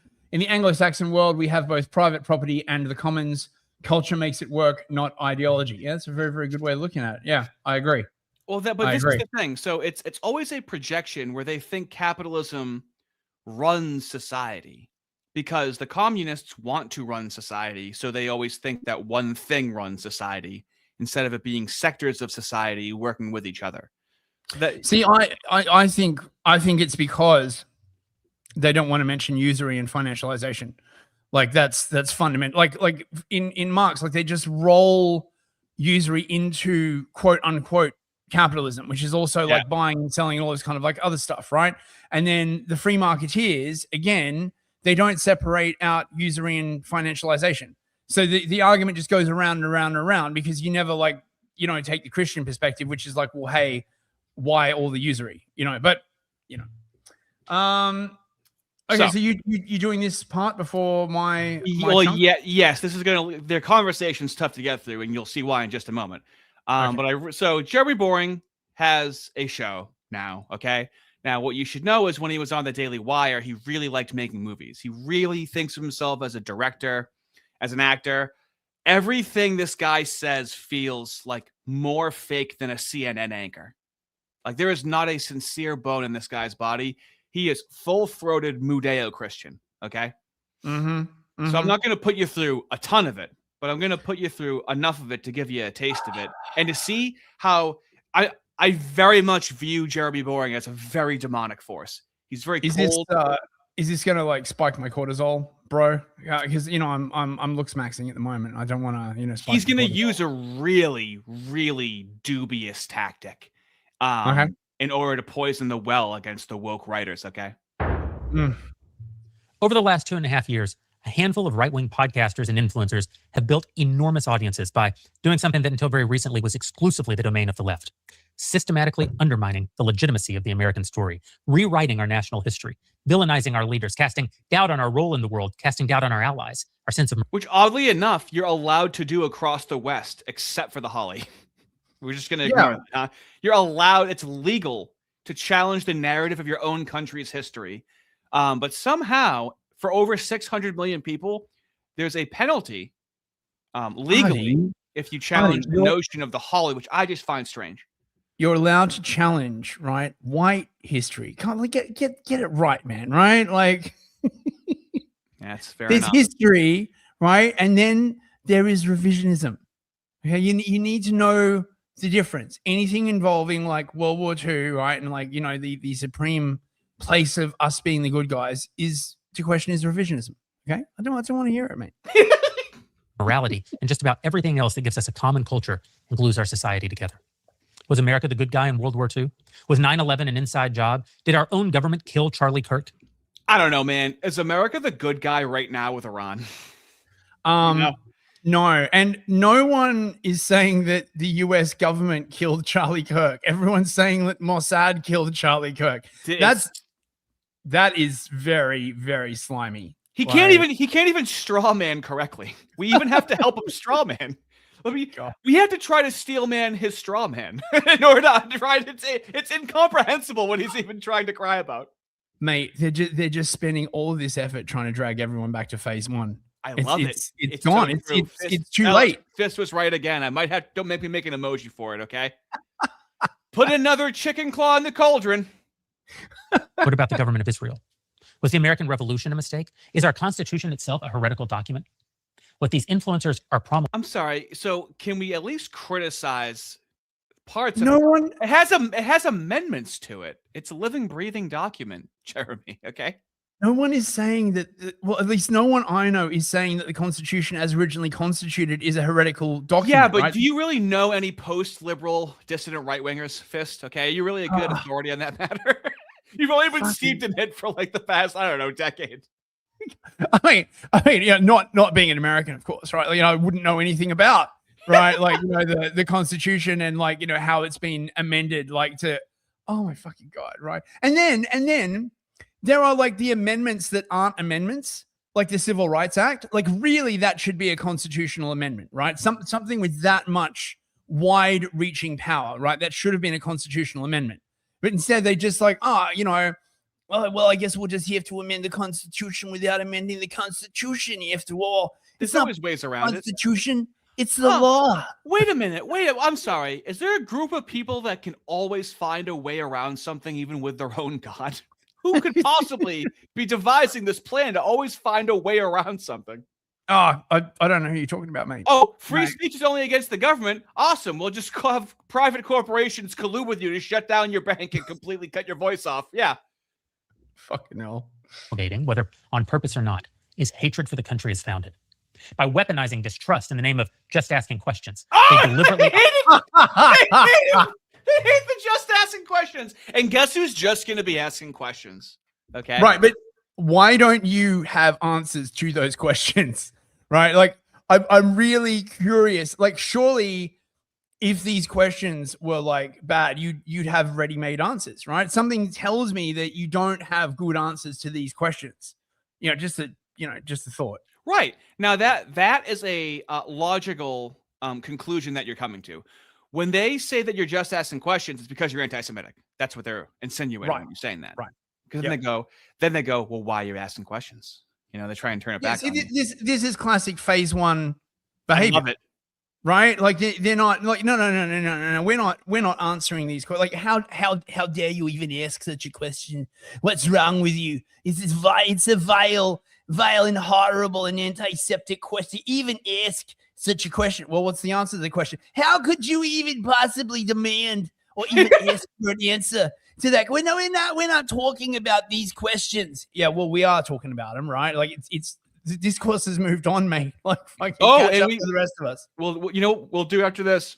It was Josh Hammer at CPAC. We had a request for that in chat, so we'll do that next. Okay. Okay. So after your boring clip. obfuscate the answers and lead people to conclude by inference that all of America's great accomplishments either never happened or were sins, that all of her great losses were somehow deserved or self-inflicted as part of... Okay, now, fellas, look at the time. He does this monologue for 16 fucking minutes, dude. Don't beat me no more, Master. No. We're skipping all of that, okay? I Don't just show beat me, you. Master. I'll be good, Master. Don't make me listen to Jeremy Boren no more. He opens it with a 16-minute monologue, like he's doing the fucking, what is it? The vagina monologues, dude. He's talking about his pussy for like fucking the first hour, okay? Now, boring by name, boring by nature. It's insane. So here's what I want to show before you get to your clip. Now, he has this monologue, gassing you, like it's what you heard in the first minute the entire time. Now, if anybody was going to respond to this, well, he has a plan for that, okay? Because he's going to bring on Dennis Prager. Now, I dare you to find a worse angle for a man. It's great to be with you, Jeremy. Now, he looks like Baron Harkonnen. Now, this is evil and demonic. So he's going to be talking about the woke right. He's going to be painting the right in a certain regard. Very uncharitably, not really naming them. Classic tactics. Now, this is the tone of it the entire time. In celebration, a bit out of character. That's right. We're also full of optimism and hope and changed in a very full moment and what's happened in the life of the movement in the country. So I thought, who would be better for us to talk to, who might be able to share more insight into how to face these difficult times than Dennis Prager? Well, let me begin with my state, why my voice is weaker than people are used to. And what are you referring to? November 12th of what are we now in 2024. November 12th, stepping out of my shower, I stepped onto a smooth wooden floor, rushing over to grab a razor from my sink, fell backwards, and I've been, from that day to this, paralyzed from the shoulders down. Thank God I have a voice. Thank God my brain. He fucking wheels out a paralyzed Dennis Prager to fucking talk about this. Just to sympathy max this entire time he's talking about this. So are you really going to be in the mood to criticize what either one is fucking saying, dude? That's insane to me. See, and I feel like it's very fucking intentional. See, I knew shaving was deadly. Yeah. It's like, and he talks so slow, you gotta like literally amp it up to like 1.5 speed to be like, I mean, the guy's 77 and paralyzed. Like, oh God, what, dude? Fucking relax. All right, fine. Your woke right's bad. Fucking God, jeez, dude, chill with that. All right, so now you can show. Now we're gonna criticize a fucking cripple. Here we go. Thanks a lot, Jeremy. We're gonna try to be mean. A well-meaning guy. I have no problems with Dennis Prager. Okay. Anyone know Prager's vax status? Yeah, that's what it was. It wasn't hitting his head on his bathtub. Hilarious. Okay, right. So you're queued up. Oh no, wait, I'm already up. Okay, right. Just yesterday, he said that is only loyalty. Now notice he used the word only. His only not first. His only loyalty is to the American people. Why is that noble? Why is that Christian? That's your only loyalty? I just don't get it. It's a tribal-based morality. So, like, obviously, that's going to be. I mean, what is loyalty if you're loyal to everybody? By the definition of loyalty, doesn't it have to be inherently exclusionary in order for you to be loyal? And I hate to construct language. I hate doing this. Yeah, and it's tribalist loyalty, right? Except when it's Israel, right? And then it's perfectly fine and like absolutely awesome and should be like lauded and no, so stunning, so brave, so wholesome, so quirk chungus, right? Like the contradictions are like so obvious at this point. It's like a broken bone sticking out of your leg, and you're just like, better ignore that. And everyone's like around you being like, dude, you've clearly like broken your leg. No. Don't want to be too loyal to my injury. Yeah, that's right. that I don't relate to. It's not even a truthful statement. I mean, I don't know Tucker Carlson on a personal level. As an observer, though, he certainly has other loyalties than just to the American Pause it people. real quick. He's expressed I've loyalties. never heard him sound like a human being. He always sounds like he's reading, even when he's not reading. It's incredible. I swear to God, right? If they could fucking bottle this, they'd probably have like the strongest sleep medication known to man, dude. Like the man's name is boring, okay? And he talks like Joel Berry every single time. It's the prefacing, and I don't know the guy, and before I say this, I don't want anyone to get the wrong idea. But I don't know Tucker Carlson personally, right? I mean, I've oh my God, I want to hear shut up, Ardy, shut the fuck up, like, dude. It's how he talks every time. But that's a feature, not a bug. It's meant to constantly obfuscate and do a memory wipe upon the listener. He said he has loyalty to the United States, which presumably is different than the people. He's obviously got loyalty to his family, one would assume, to his brother very publicly, very obviously. I know people who've worked for him, both at Fox and at his network. When he first started the Tucker Carlson network, he hired a bunch of Daily Wire and former Daily Wire employees. And by all accounts, he shows great loyalty to the people who work for him. So it's not his only loyalty. And I don't know why it would be good if it were his only loyalty. Like you, I'm not even altogether sure what that means or why it would be virtuous for that to be your only loyalty. But presumably one wouldn't say it unless they at least thought that it sounds like something. We all know historically, for someone to only be loyal to Jesus doesn't make any sense, right? As a Christian, he doesn't understand the concept of only being loyal to an entity. Did you notice, right, how when you play him at 1.5 speed, he sounds so much like Ben Shapiro? That's actually hilarious. He's got like the same vocal tonation, just like is this like the slow Ben Shapiro for the slow M? Yeah, more digestible. How many like views is this slop getting, man? I mean, well, so far Jeremy is chasing me in subscribers. I think he has 9.7 thousand subscribers right now. He's on my tail. Mate, he's gonna be taking over any day now, mate. Like, fucking hell. It would be good if it were true. I don't even think it would be good if it were true, and it very plainly isn't. Well, isn't that the same as saying my country right or wrong? I gave a brief statement to the PragerU team about a week ago, and I said, I'm not America first. I'm morality first. Okay. Oh, this is the principles. This is the Joel Berry, Seth Dillon principles argument, right? I'm morals first. Okay. You sound like a fucking atheist. Wow. I do listen to a good amount of Jim Bob and Andrew Wilson, and it's their morals. Yeah, that's actually, I didn't even consider that until you said it. Yeah, just like my morals. Like, yeah, imagine just invoking the general concept of morals instead of invoking the moral that you're talking about, right? That is a terrible pause face. Yeah, he looks like a South Park character, like the guy that's at the in his basement at the computer, that low angle. I can see his brain up his nose. Pound shop Baron Harkonnen, right here. I'm telling you. What is good and then what is true are my first loyalties.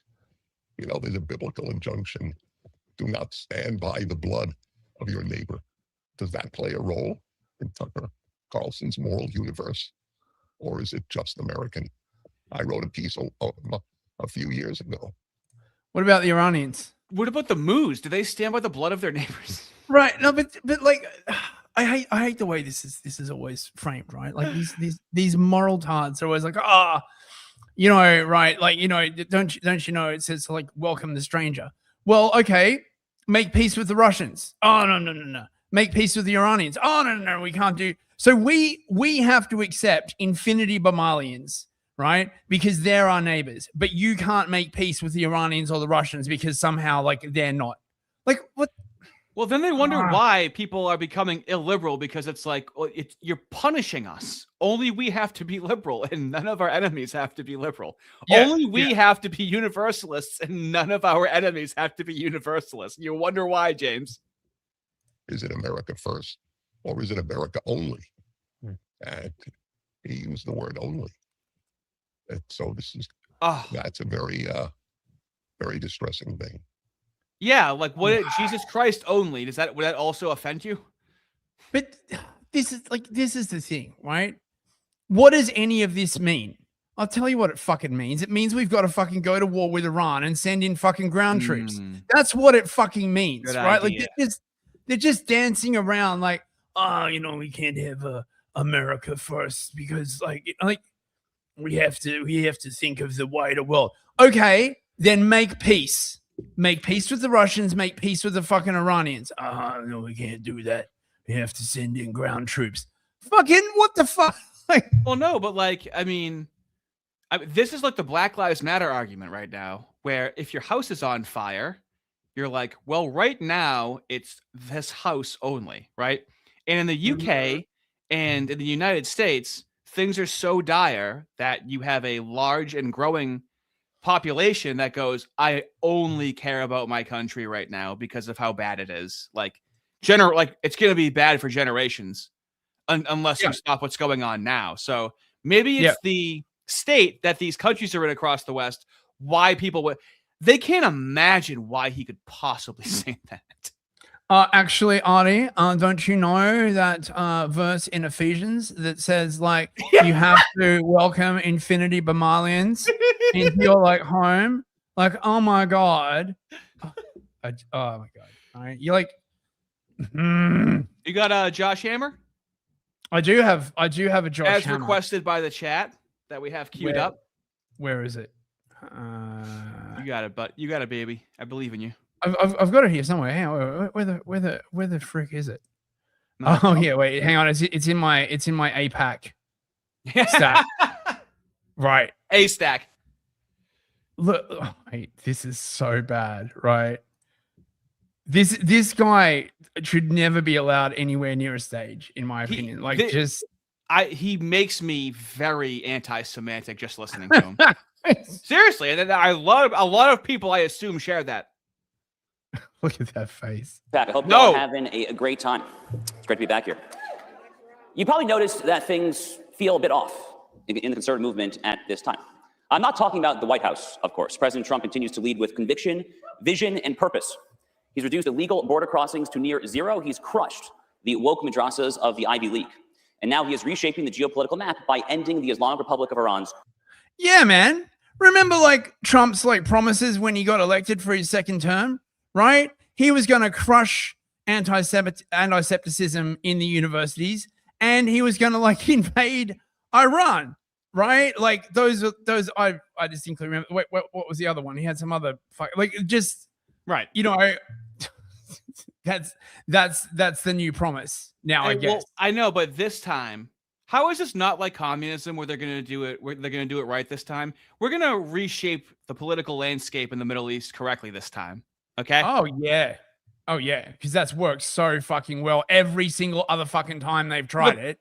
It's a trite joke at this point. Oh, we're gonna reshape the Middle East order. Oh fuck. Yeah, reshape it to what? Oh, so Israel rules everything, obviously. 47-year forever war against the United States. Yeah. At the cabinet level, Marco Rubio is the most dynamic and transformative Secretary of State in a generation. And Pete Hegseth has emerged as a clarion voice of American resolve, the consummate wartime consigliere. Things in the administration, in short, are going pretty well. It is only when we look outside the administration to the conservative influencer class, those who dwell in Podcastistan. Oh, dude, pause it. I mean, I can't believe it. So I made a video on that when it first came out. The video didn't do well on Podcastistan when Konstantin Kisin said it because nobody cared about it. And I'm like, okay, well, we're going to throw that away. That's not going to take off. Out of nowhere, like 9 or 10 months later, they're trying to unearth this dead, ineffective phrase. It's so puzzling to me, dude. Yeah, well, what else have they got? Seriously, that just alienates like people that are against the establishment. and want to and have their own voice. Do you remember when we played that clip? I think it was Greenblatt, right? Who was saying that their original go-to phrase was like "stop moo hate," but they had to stop using it because people thought they meant right, like moos hating other people, and that was not the message they wanted to get. It was that easy for stop mooish hate. Like no, people were getting the wrong message because people would believe that moos are that hateful. Like it's believable. Mate, we got mentioned at CPAC. I mean, we're part of the Podcastistan conservative. Well, not really conservative. I don't know, like what the fuck we are. Well, dude, they call Joe Rogan Podcastistan. Okay. So I mean, it's just like the woke right. It's people who disagree with us. Now we see where POC came from, where transphobic comes from. This otherizing terminology that means just people that disagree with me. Also, Jeremy Boring an hour ago just had on Seth Dillon, and I'm gonna put myself through that. Okay, I'm not gonna put you through that. I'm gonna put myself through it. Ardy, you've made a distinct category error there, right? Othering, right, is when white people do it to moos or blacks, right? If they do it, it's not othering. It's inclusive when they do it. It's one of those. It's one of those positional things. I can't believe you're not with the program, man. My God, right? I'm a bad going. Bad guys. What you going to do? It writes itself, as some now call it. When we see things going perhaps slightly less well. Don't get me wrong, many of the biggest conservative stars are superb, and some of them are speaking at this conference. But some others are absolutely terrible, and a few of them are speaking at this conference too.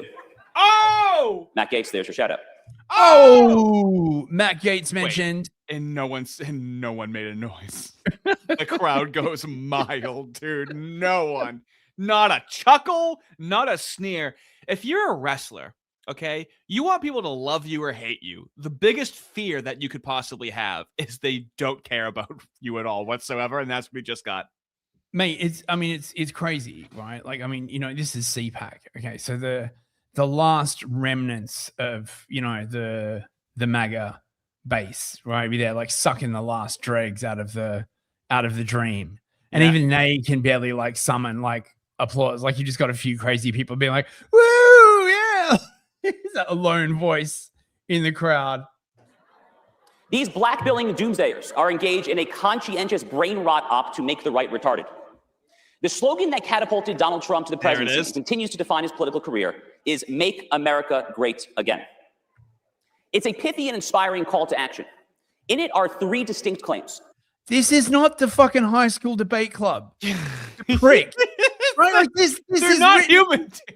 This is literally, right, like you're 14 years old, like at the high school debate club. MAGA actually has it's three things. It's a 5-paragraph essay. He has the introduction that states the hypothesis clearly, and then he sets up the 3 points he's about to make. And then each paragraph is for each of the 3 things, and then the conclusion explaining why all of those were good pieces of evidence.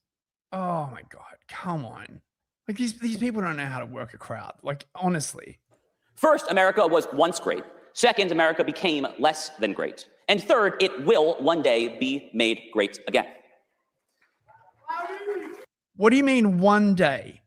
Right? Like, the idea was that it would be within Trump's term that this greatness would be achieved. No, it wasn't. Someday in the distant fucking future. You're mistaken. Clearly I'm mistaken. The retard right denizens of Podcastistan reject the fundamental essence, however, of MAGA. Much like the neo-Marxist left, the retard right doesn't think America was ever great. Bullshit. I know, but you can't sound like this and call people retarded. You can't sound autistic while calling people retarded. Aren't they supposed to be media trained? This is what's always so confusing to me. Like when they let James Lindsay off of his leash, it's like you never talk to him and go, maybe try this approach instead. I think what's happened, right, is because for like such a long time you couldn't really criticize these people, right? Like you'd be dragged off or have your career ruined or whatever. They got soft, like a boxer who can't anyone who would actually be a challenge, like who could actually win, they like drag them off and ruin their career. And and they strut around being like, I'm the greatest in the world. Yeah, you're only the greatest in the world because like you won't let anyone like fight you. And then like 10 years later, they suck us. You're like, yeah, we're still the greatest. Oh no, you're not. You didn't allow open debate. So And they certainly don't think that America is capable of being made great once again. They are therefore explicitly anti-MAGA. In fact, they are actually just anti-American. We know this because they openly say it. Tucker Carlson, who wrestled the demon and seems to have lost the fight with the demon, recently hosted on his show a Chinese Communist Party mouthpiece by the name of Jiang Shuiqin. On the podcast, Jiang proposed a new world order in which the United States joins China, Russia, and Iran as quote-unquote equal partners. If you think that sounds patently insane, that's because it is. it's not patently insane. It's how the fucking world worked before the fall of the Soviet Union and the unipolar moment. You fucking retard. Oh God. Oh yeah. Like it was like Jiang, like Professor Jiang, who invented multipolarity. I thought it was Alexander Dugin. Perhaps it was Joe Kinchelow. Like, oh, this hurts my brain. Oh my God. You think that sounds indistinguishable from the musings of Noam Chomsky? That's because it is. But that didn't stop Carlson from affirming Jiang's Beijing-approved dystopia as the wisest possible advice and the only path that preserves civilization. Of course, Carlson has also lauded Russia, Maduro's Venezuela, and even Sharia law. You'd be hard-pressed to find a single anti-American system or regime that Carlson has not, in fact, praised. By the same token, Megyn Kelly, whose insatiable appetite. So it's always this person likes this thing is the argument. Yeah. This is what we went through with the left all during COVID, quarantine, race war, BLM riots. It's you like Nick Fuentes, you like this person. It's like, okay, well, what exactly did he say? You have a direct quote. It's like this. It's never substantive. It's always character assassination. It's so femme-coded. Sorry, I'm just going to bitch about the multipolarity thing again. Yeah, absolutely. Right. The alternative, right? Like what they're talking about is making peace with these other countries. The alternative is like literal continual world war. That means you like them, but that means you like them if you do that. God, just like, dude, just. Does it sound female? Possibly at all whatsoever? Does that sound female? So like anyone that you're associating with means that you like them. I mean, this is a child. This is how. You cannot run a continual world war and have prosperity in America. It's not going to work, man. Like you need. God damn it. We're gonna watch more of this. This is already fucking shitting me off the wall. No, that's good enough. That's good enough. We can do some supers, and I can transition. And you wait. Right? Before we do, I want to show this. Right, this is like peak MAGA slob. I can't believe this is like a real thing. Watch this. Thanks, Mike. Thank you.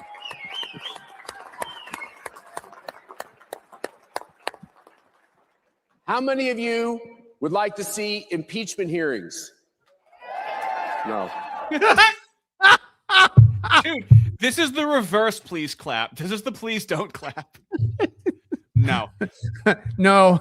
Wrong answer. The moves are so used to controlling the left that just, has communism and acts in unison, where they just don't realize that the right is like, especially after Josh Hammer, we can see the crowd is divided, right? Man, they're not all on the same page. Brendan Herrera picked a fucking bad time. Oh yeah. To join these fucking people, like, bad timing, man. Let me try it again. How many of you would like to see impeachment hearings? He tries it again. He tries it again.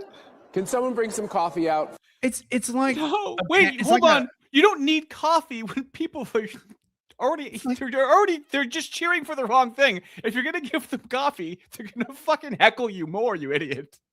It's like a pantomime at Chuck E. Cheese. Like, hey kids, who wants impeachment? Imagine you're at an open mic and you try out a joke and everyone boos and they're throwing tomatoes at you and you go, can we give these guys some Adderall? No, you want the energy down. They're booing you. They're denying what you want to say. See, this is also going down at CPAC at the moment. This is not a war. This is not an award. Oh my God, I absolutely support the President of the United States of America. I'm at CPAC in Dallas. It's the biggest conservative conference in the country. And lots of people here are talking about the war in Iran. Trump is not speaking at this event this year, but in the past, when he has spoken here, he's talked a lot about not starting new wars. When it comes to Iran, how do you feel about that? I'm not happy. I'm not happy at all. I mean, President Trump ran on no new wars. I feel like we've been opted into a war that shouldn't be ours. It should be Israel's. We want to say, Mr. President, thank you. Thank you for helping Iranian people. What do you think of the war with Iran at the moment? Unfortunately, I think it's necessary. You do? Yes, and he's the only president that had the backbone to take it on. Do you believe that Israel forced the U.S. into this war? Absolutely not. Donald Trump does what Donald Trump wants to do. I don't think Trump is really controlled by anybody, as much as everyone would like to control him. But I do question some of the things when it comes to, are we just going to bend over everything for Israel, you know? What do you say to some Republican people who say, well, this is Israel's war, it shouldn't be America's war? That's not so. Israel is God's people. Those that bless Israel will be blessed. Those that What's that guy's name? I'm just gonna be combing the obituaries for him because he's fucking going out soon, buddy. Knows that Israel is God peoples. Doc Collins. Doc Collins. I'll check for him because those who curse Israel. That is going away, buddy. They better watch out. Israel, they better watch out. Do you feel disappointed in the president? Sure. Do you still support him? I want him to succeed. I certainly do. I think it's to be determined on, if I can remain to support him. We'll see how the next 6 months go, and we'll see what happens. Yeah. Are you concerned that this war drags on? Absolutely. Absolutely. We hear the phrase America first. Let's put America first. And I'm concerned that this isn't putting America first. What you got to understand, right, is that America and Israel are inseparable, right? So like their interests are really your interests, like if you think about it. Okay, super chats. Oh sure. Jackie Nimble, member for 5 months. Thank you very much. Thank you, mate. Oh, he just joined too. Thanks, dude. Can you guys postpone the rest of the stream until the Goy squares are green again so I can donate more? Goy squares. Goy squares. Oh my God. I hope your trade works out, mate. I hope your stop losses are tight. King Spectre for $5. The fact that the Talmud is loaded with examples of rabbis debating God and winning somehow. So much about the chosen people, none of it good. Yeah, that is the craziest fucking story. I always forget that they've beaten their God in a debate. Yeah. Oh my God. Matty Ice for $5. Thank you very much. Can we please get a Shabbat Shalom, Daddy's home? Have a great weekend, everybody. Spring is here. I got you, dog. Shabbat Shalom, Daddy's home. True words have never been spoken by a black woman. That's the truest thing a black woman's ever said. I'll go on record and say that. New jam for Trenton. There he is, Rucker. I've been listening and just saw Prager for the first time. Muga looks like Holden Blood Feast in a toupee. I mean, it's the angle. It's what you said, Fist. It really is the angle that sells it. Like, oh my God, no. Blood Feast was drawn that way. He was drawn that way at an underneath angle to make him look, worse. Holden Blood Feast. Fuck. Oh, mate, that's so on point. Mr. Funzerka for $5. I'm moral first. Dennis, corn is not awful. Prager. Did he say that? Yeah, he did. Yeah, he did? Yeah. He was like, oh, there's nothing so bad about corn. Oh, how did I miss it? How long ago was that? I'll have to find it. I don't know. Chat, how long ago was that? I'll be a while back. King Spectre for $5. The crowd didn't go mild. They went Cool Ranch. Oh my God. Soul on the Lich for 500 ass. Oh my God. What the hell? That is a is lot going on here. Thank you very much, Solon. Ardy and Fist, I think you should cover your behinds with a disclaimer that Podcastistan has no oil, lithium, WMDs, and shares no borders with nations in dispute with the UN, just to prevent from being liberated or tactically yoinked. That's a good point. That's a good point. Neutral Podcastistan. I don't think that's going to help, honestly. Thank you for the super chat, Saul. It's very, very kind of you. Thank you. Waffle for $10. There Poor Fisty getting a headache from this. Here's some shekels to get some Tylenol. Not for you, Ardy. Oh yeah, I'll leak DMs, motherfucker. He plays a video game where he's a little boy inside of a woman. Okay, I don't give a shit. I'll throw away everything. It's Warframe. It's Warframe. Right. I don't actually play Warframe. I know. I'm playing. It's a horrible thing to say, but it's true. I'm replaying God of War at the moment. Oh, classic. Very nice. No, like the recent one. It's very, very annoying. They're all classic. Got this child following you around, like constantly, like asking you stupid questions. Yeah, just like, shut the fuck up. A little too real. New GM for $5. Ardy, you sound autistic and call people tarded all the time. Yes, I mean, I walked right into that, didn't I? I walked right into that. I did a front flip and landed perfectly on that rake, and it broke my nose. Wow. Parkour Reed for $5. Vladdy P was right. The fall of the Soviet Union was the greatest geopolitical disaster of our age. Ni Shagun Azad. Vladdy P over here. Yeah, I mean, I don't know. I don't know. I mean, it did enable the unipolar moment, but like the Soviet Union was like really, really in the shitter. But Russia, without the fall of the Soviet Union, I don't think like Russia would have been able to like sort of reemerge as the power that it is. Like, I don't know, man. I would love to ask fucking Putin that question. I mean, he'd probably give me a 2-hour long answer, but I bet it'd be fascinating. And Flavius Acanacius for $10. There he is. Don't mind me. I'm just throwing pork into soup. Bro, I see him on other streams. This guy goes around. Thank you. He gets around. Thank you very much, Flavius. And King Spectre for $5. Warframe is so gay, but I can't judge too much. I play worse slop. Yeah, we all do. Like in it's unguarded the only moment. true free-to-play live service game that has the best economy of any other game. Also, May 10th, 2023, shame on Dennis Prager for defending corn. It was 2023. Prager answered, men want variety. If corn is a substitute for one's wife, it's awful. If it's a substitute for adultery, it's not awful. Interesting. Very interesting. Sussy. Yeah. Yeah. A little too permissive. Thank you, fellas. I didn't realize that. So what have we got up next, mate? Okay, so I have a long section. Oh, Do you still have some stuff? Well, I've got like stuff on the war. Should we finish like the war? Yeah, and then I can judge and close things out. Okay, so just to give you like an idea, bros, the war's going great. It's going like finally it's some good news. You've been so black-pilled the past few episodes. I'm glad you have some good news for us now. Oh, mate, it's going fabulous. There's they're winning. They're winning, bros, right? Like, look, Iran has been completely destroyed. Like, it's what do you mean they? Great. We're winning. The West. Oh, yeah, right. Yes, of course. No, of course it's not. Trump had like a brief sort of like pause on striking Iranian energy facilities because the Iranians are like, if you don't stop, we're going to like nuke, well, not nuke, but missile strike every power plant and desalination plant in like, in the Gulf countries. And then like millions will be like fucked.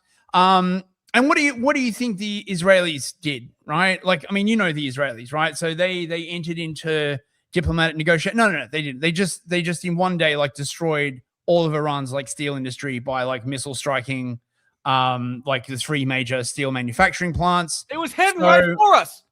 Yeah. So Iran is now like, oh yeah, we're totally gonna like do stuff. I don't know like what the fuck's happening.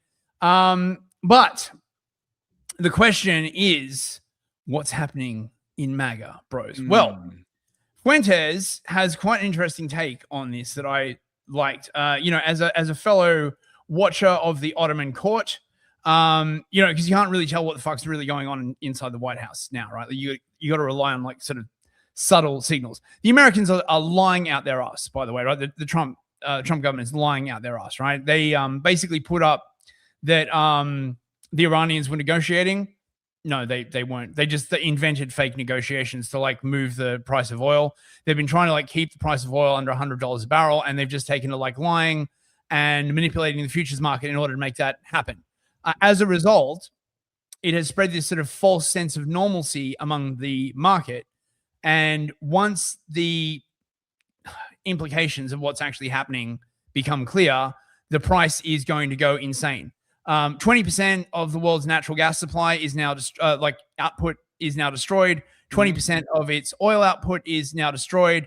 A bunch of tankers that were heading for Europe are now heading for Asia because the Asians have more money and like bid it up. Australia's like basically like running out of like petrol now because they don't have any oil refineries left because of the Greens. I mean, oh God, just as you can hear imagine, it causing you physical pain. Oh, dude, I'm gonna be in London for fuck's sake. You got any idea what it's gonna be fucking like? Yeah. Oh, mate. So yeah, and if that wasn't bad enough, of course, this is going to like lead into fertilizer problems. Russia has basically said they're not going to export any more like fertilizer. They're not exporting any more fuel because they want to like protect their own. This is going to have like massive knock-on effects. I've been saying this for a couple of weeks now, bros, but if you got to buy a computer, if you got to buy a TV, any electronics, fucking anything, pull the trigger now. I mean, the ideal time to pull the trigger was like last week, but now because prices are going to like go insane. Like now, he does not work for Big Computer. Okay. Yeah, no, 40% of the world's helium production is now offline, and you need helium in order to like make chips in chip fabs. It's gonna the actual effects of all of this are not really going to be like properly felt for like a few months.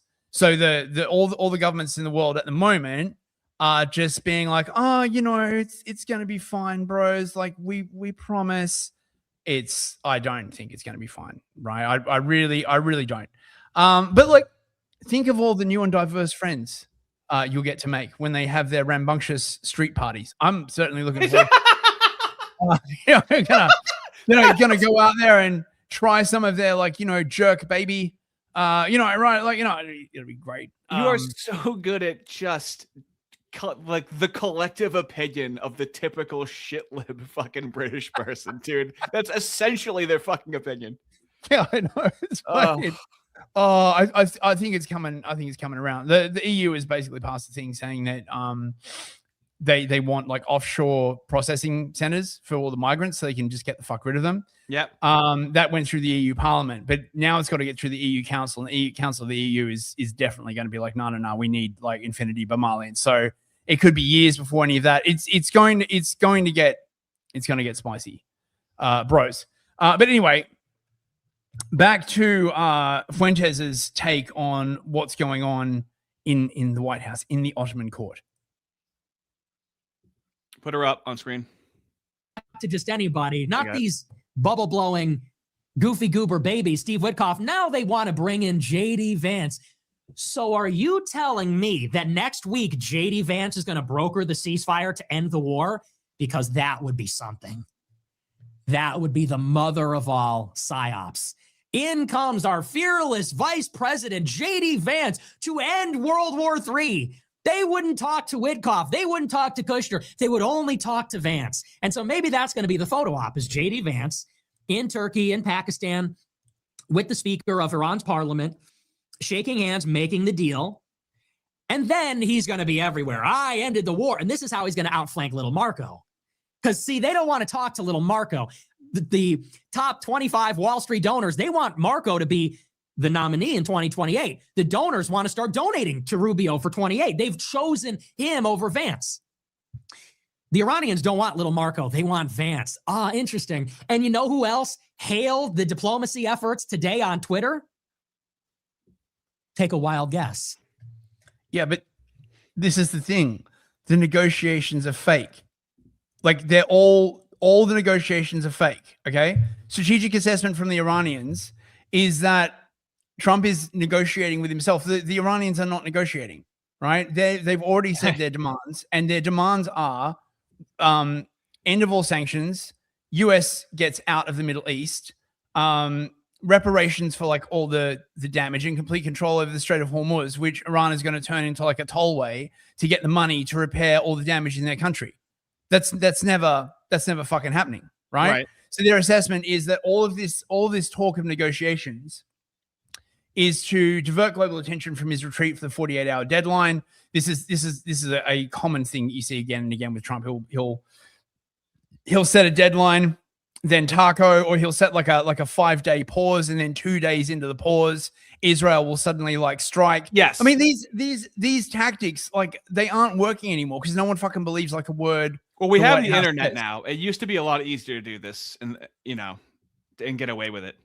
And there are persistent rumors of a ground operation in the Strait of Hormuz, which is going to be an absolute goddamn bloodbath. I have another theory on this, actually. Don't know whether it's true, but this is just what my sixth sense is telling me. The IDF is in really, really, really, really, really big trouble. They have now been at war for like, a year and a half or something like that. They're trying to like invade southern Lebanon, and it's going about as well as you would expect. I don't know if you know much about the history between like Israel and Lebanon, right? But every, few years, the Israelis suddenly get this idea that they're going to take southern Lebanon up to like the Litani River. And every single time the same thing happens, right? They drive these tanks like up through the valleys of southern Lebanon, right? Hezbollah rockets the crap out of the tank column, destroys all the tanks, and kills all the soldiers. And this has happened like again and again and again. It just, anyway. So I suspect that at least some of those soldiers, I think it's like 15,000, 20,000, 25,000 soldiers that are on the way to the Middle East. I think their actual job is to bolster the IDF, right? That's just, again, I don't know if that's true, but it wouldn't surprise me. Because obviously Trump can't let the IDF collapse, right? Think of the, and they, the negotiations, the so-called negotiations, will be to obtain intelligence on the location of Iran's senior officers in order to assassinate them. So, and they've got previous form in this, right? They're like, we better have negotiations. They pick a place. They do surveillance on anyone who shows up, and then they kill them all, right? And then to portray Iran, obviously, as rejecting the ceasefire. So, like, Trump comes out and says, we offered them a ceasefire. They didn't want it. But a ceasefire is meaningless without resolving the actual underlying problems of the war. This is exactly the same fucking thing with Russia and Ukraine, right? Like, the Ukrainians have been wanting a ceasefire for years, and the Russians are like, yeah, but that doesn't solve anything, right? All that happens is we pause the fighting, you fucking rearm, and then like in another month, like, it all starts up again. So, mate, I'm really optimistic. Can you tell? So diplomacy is bullshit. Bullshit. The Iranians are saying they want reparations. They're saying they want the United States to abandon our bases in the Middle East. And Trump is saying, well, they've agreed to give up nuclear enrichment. Who's hailing these bullshit negotiations as legit and commending Trump for them? Why, Joe Kent, of course. Joe Kent. Amazing. So wait a second. So wait just a minute. On Tuesday, Joe Kent said, I cannot, in good conscience, send young men and women to die in Iran like Israel made us do in Iraq, so I have to resign. That was on Tuesday. On Thursday, you're telling me these negotiations came together, and now on Monday, Joe Kent says, thank you, Mr. President. We must always pursue peace. I believe in diplomacy. So what happened in the past week then? On Tuesday, it was a fever pitch. It was a crisis. You had to step down because this is a quagmire and there's no way out and we're all going to die. On Monday, now you're hailing these efforts, and who's going to lead them? Your buddy, J.D. Vance. And we're all going to buy that, and people will, Spoiler alert, people will. The cattle, the goyim, are going to eat it up. Now, this is a conspiracy theory. All of these forces are at work right now. Israel's at work. Vance and his team are at work. Forces are at work, and it remains to be seen who will win out here. I think that is something they're trying to do, though. Whether they succeed or not, I guess time will tell. But they're definitely trying to do that. And I think that's going to be the goal. How do we turn a negative to a positive for Vance? How do we prevent this from being the liability that torpedoes his presidential ambition? There's nothing they can do. The Republicans are going to get fucking like ass pounded in the midterms.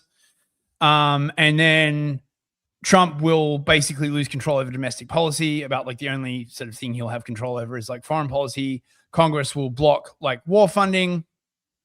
it's gonna be a shit show, and all because of Israel, right? Like because we have to do Israel, and I reckon when all is said and done, they're gonna blame it on Pete Hegseth. Check this out. I don't want to say this, but I have to. I said, Pete and General Raisin Kane, I think this thing's going to be settled very soon. Here they go. Oh, that's too bad. I don't want. That's too bad. So Hegseth has just been increasingly like just sounding like a psycho, basically, to the point where a number of people have been like, this is pretty crazy. Well, thank you, Mr. President. You're spot on.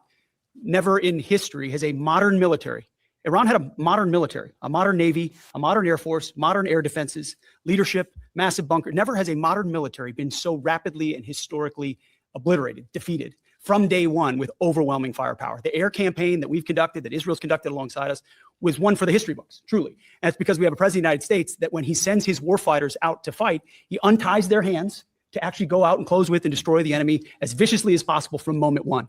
And that's why we see ourselves as part of this negotiation as well. We negotiate with bombs. You have a choice as we loiter over the top of Tehran, as the president talked about your future. The president has made it clear that you will not have a nuclear weapon. The War Department agrees. Our job is to ensure that. And so we're keeping our hand on that throttle as long as hard as is necessary to ensure the. Now, did you see that? Right? He that, what? Like, His arm doing the jerk off motion, going as long as hard as necessary. Did I miss something? No, Trump's eyebrows. Look at that. No, that is long and that is hard. Right? Now, the thing is, okay, Iran, they don't have like a navy left, but they do still have like hundreds of like tiny boats. They don't have an air force. Do they need one?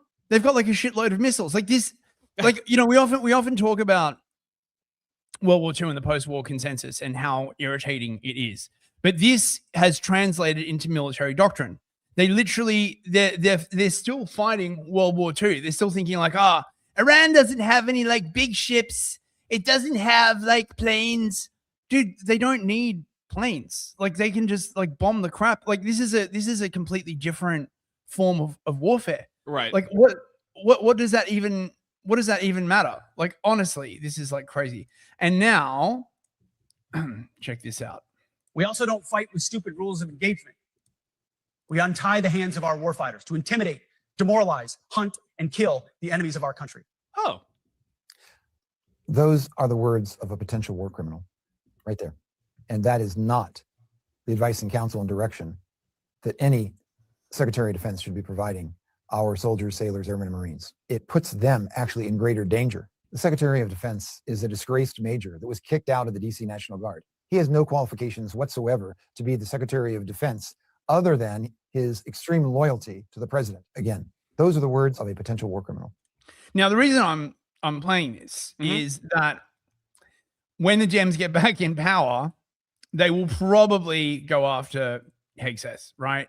And Hegseth would be an excellent fall guy because he's so eager, right? Yes. I've seen this dynamic a lot in politics, right? You get the old heads. They gather around, right? They get someone comes up, right? He's full of beans. He's young, you know. he's full of piss and vinegar, and you just like, yeah, this guy will do what we want, you know, right? Like let him loose. And then when it goes wrong, or when mistakes are made, and someone has to take the fall, yeah, you're like, oh well, you know, it wasn't us. It was that guy. He's right? like, what the Chinese call it, the baizuo, the useful white leftist, like the first one to fucking face the wall. They turn on him first. Now, as you can tell, the war is going great. The UK is not keen on this, by the way. Like, they really are not keen, right? They have apparently sent their one functioning ship. Shit, you not. Wow. The UK now has one functioning fucking ship. Oh God. I mean, at least they still have oil refineries. I was looking into it, right? Like the UK still has four oil refineries. I'm surprised they weren't all shut down. Australia has none, by the way. Australia used to be completely self-sufficient in petroleum products. Now they've shut them all down, and they're completely like fucked. Basically, they got to import everything. They're screwed. So essentially, I think we've reached a stage where this is actually an unwinnable war. And Trump thought that the regime might just collapse. It hasn't. And in that situation where you can't really find who the commanders are, where they are, where the instructions are coming from, and you've got these sort of drones, the Shahed drones, which are being fired inexpensively, sometimes wiping out $1 billion of American kit in a single hit from a drone, which is maybe $30,000. That makes it a very, very difficult war to win in any conventional terms. And so I don't think we're going to see an ending to this, which is, okay, we raise the white flag and we give up. I don't think that's going to happen here. Yeah, it's gonna be long. It's gonna drag on for like a long time. You're so pessimistic, Fist. Okay. Sorry, man. I just call it how I see it, bro. Like this isn't good. Like this really is like it's just Iran. Like the whole country is a fortress twice the size of Ukraine. Like it's just like Iran, the country is the size of fucking Western Europe, except it's ringed by huge mountains. Aren't there citizens like a lot of like lazy, fat Westerners? You know, they're not necessarily dedicated or radicalized by any sort of movement or religion. You know, so I don't really think. What is it like? 90? What is it? 80 million people or something like that? I don't think 90 it's not million. crazy, right? 90 million. I'm sorry. Yeah. 90 million people. It's like, you know, Shia Islam, which is a very relaxed and supine religion.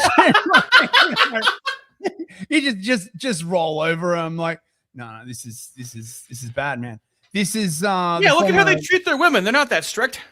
I think you can tell a lot about a society by like how they keep their bitches in Honestly, control. right? Honestly, right. This is the former head of MI6, basically saying the same thing. Who has the upper hand right now? Iran. I regret having come to this conclusion because, like many MI6 officers of my generation, we faced the violence and brutality of the IRGC for most of our careers. That's the Islamic Revolutionary Guard Corps. Yeah. So there is no love lost between us. And I shed no tears for Ali Khamenei, who was killed at the beginning of this war. But the reality is the US underestimated the task. And I think, as of about 2 weeks ago, lost the initiative to Iran. In practice, the Iranian regime has been more resilient than I think anyone would have expected. They took some good decisions, actually, as early as last June about dispersing their military capability and delegating the authority for the use of those weapons, which has given them significant extra resilience against this incredibly powerful air campaign. They have embarked on what's technically called horizontal escalation, i.e. firing rockets at anybody within range, which at the time, honestly, Shawshank, I thought was nuts, but in fact has been a very good way of putting in direct price on the US. Sort of worked. And then they've understood the significance of the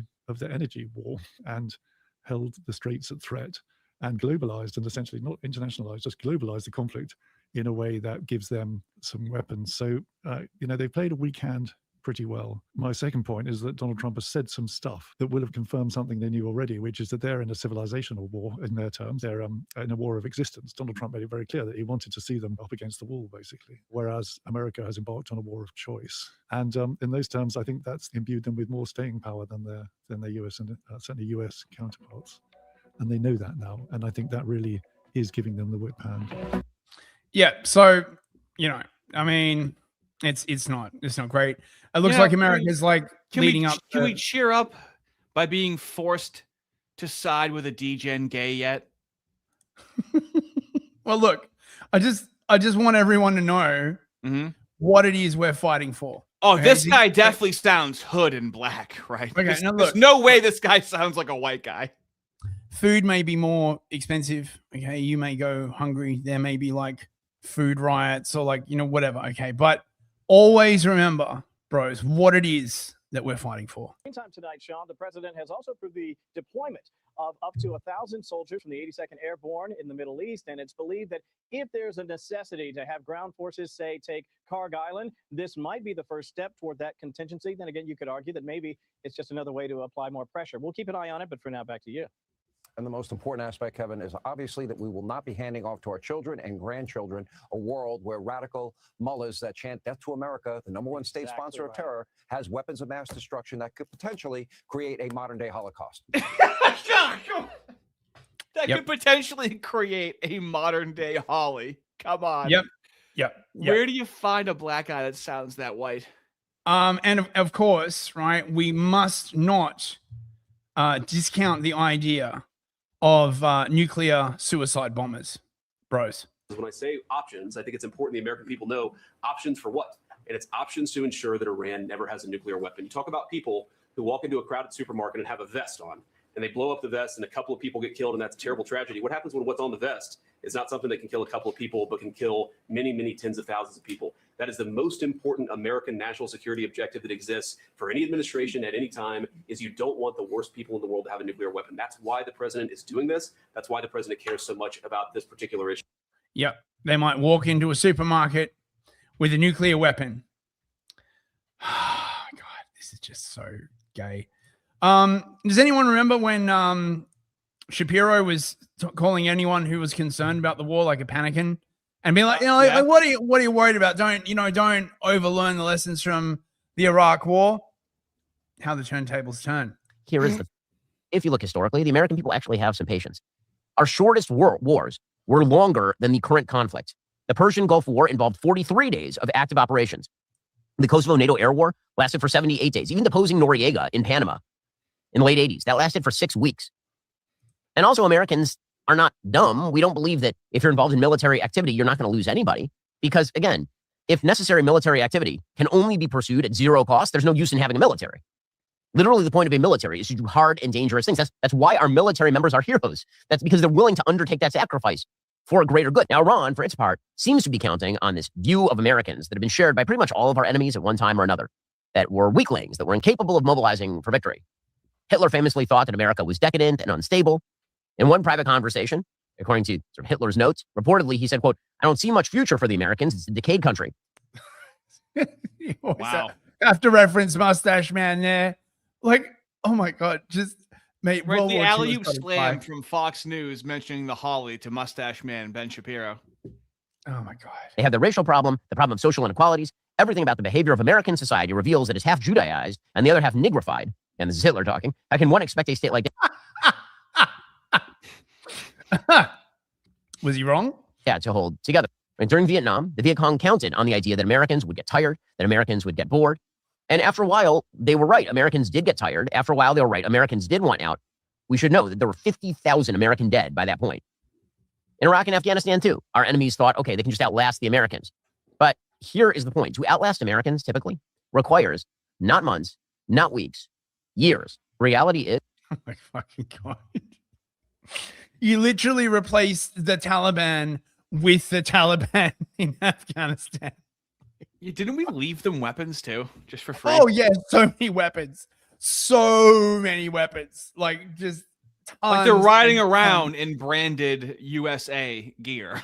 Yeah. Humvees and like, oh my God. Oh, dude. Oh, We mate. just left. We just leave. I hope that Ben will go. And okay, just to wrap this up. Yeah. The White House has been schizo posting. Like, honestly, I don't know like what the fuck to make of this, right? This is, this one was deleted, but this is the kind of stuff that's being like posted on the White House Twitter channel at the moment. It's launching soon, right? What did she say? It's launching soon, right? Posting stuff like this. Why? How? What is going on? I don't know. Are they just like vague posting or like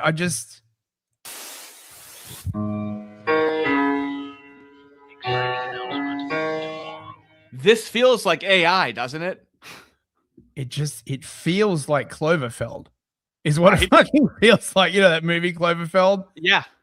It's very sinister aspect. Anyway, that's basically the war update. Everything's going fucking great. It's going to be. See, now you're white pill. I'm so glad to see that you're in good spirits now. Okay. Well, let's do super chats and we'll go into yes, sir. What your my bullshit. Yeah, what crazy shit you got to torture me with? King Spectre for $5. You read that one. You read that one. Okay. There you go. Ancient Hybrid for $5. The West has severe altruistic tendencies. Severe altruism. That's like when you say what, an explosion of peace. How do you say it? Explosion of peace. Peace breaking out. Yeah, there it is. Yeah. New GM for $10. Thanks very much. Some Fuentes hate. Notice Orrin McIntyre is trying to salvage the right from this disaster right now. Meanwhile, Fuentes is stumping for the Democrats again and trying to bury the American right. Yeah, I mean, Fuentes can go fuck himself with what he's saying right now. He can go fuck himself with whatever he's doing right now. He's about hit. He'll be fine. Whoever's in charge, Fuentes is going to be fine, right? No matter what, he's still going to be making his money and whatnot. He'll be fine. He's already been through the brunt of everything that's happened. Now he has a voice. Now he's making more money. He'll be fine. He can say whatever he wants. He doesn't give a shit. I mean, the breakup of MAGA is going to be like just so traumatic. Like you know, like it's starting now, but you got to remember, right? Like there's no way this war is ending soon. So you got to like think 6 months ahead. 9 months ahead. Gas is like what, $6 a gallon or some crazy stuff. Like they start sending in troops. I know, but they can't lie like they used to. That was wave one of the internet and social media. Okay. Yeah. They can't lie like they used to. Now the AI propaganda, like people's minds change radically and quickly more than ever before. Yeah. Yeah. True. Jam Oh, RS for $50. Holy crap. Thank you very much. Thanks, dude. Hey guys, I'm here now. Sorry I'm late. Could you guys use your time machine to go back and convince my boss to let me have the day off so I can catch the stream in time? Thanks in advance. I'll get right on that, mate. Honestly, what you've just done has brought a tear to James Lindsay's eye. That's Israel. Hi. Thank you. Thank you so much for that. I really appreciate it. What I want to know is are there any like coffee shops that sell like Israel pie? Right? Like what flavor would that be? Would it like taste like kippers and regret? Are you trying to maybe stay up all night making emojis for the chat now? Israel pie. Also, Jam, your boss is like a dick. I went back in time. Yeah. Already, huh? He's not going to give you a day off. He says your performance needs a review and stuff. Sorry, mate. I tried. I guess that's how that thank you works. very much. Yeah, I wouldn't notice if you went back in time and came. Yeah, okay, that makes sense. That checks out. Yeah, it makes sense. Yeah, trust me. King Spectre for $5. The turntable spins me right round like a kipper buttered right round. That did fit the stanza rather nicely. It did. That was on point, mate. JLM Knight for 10.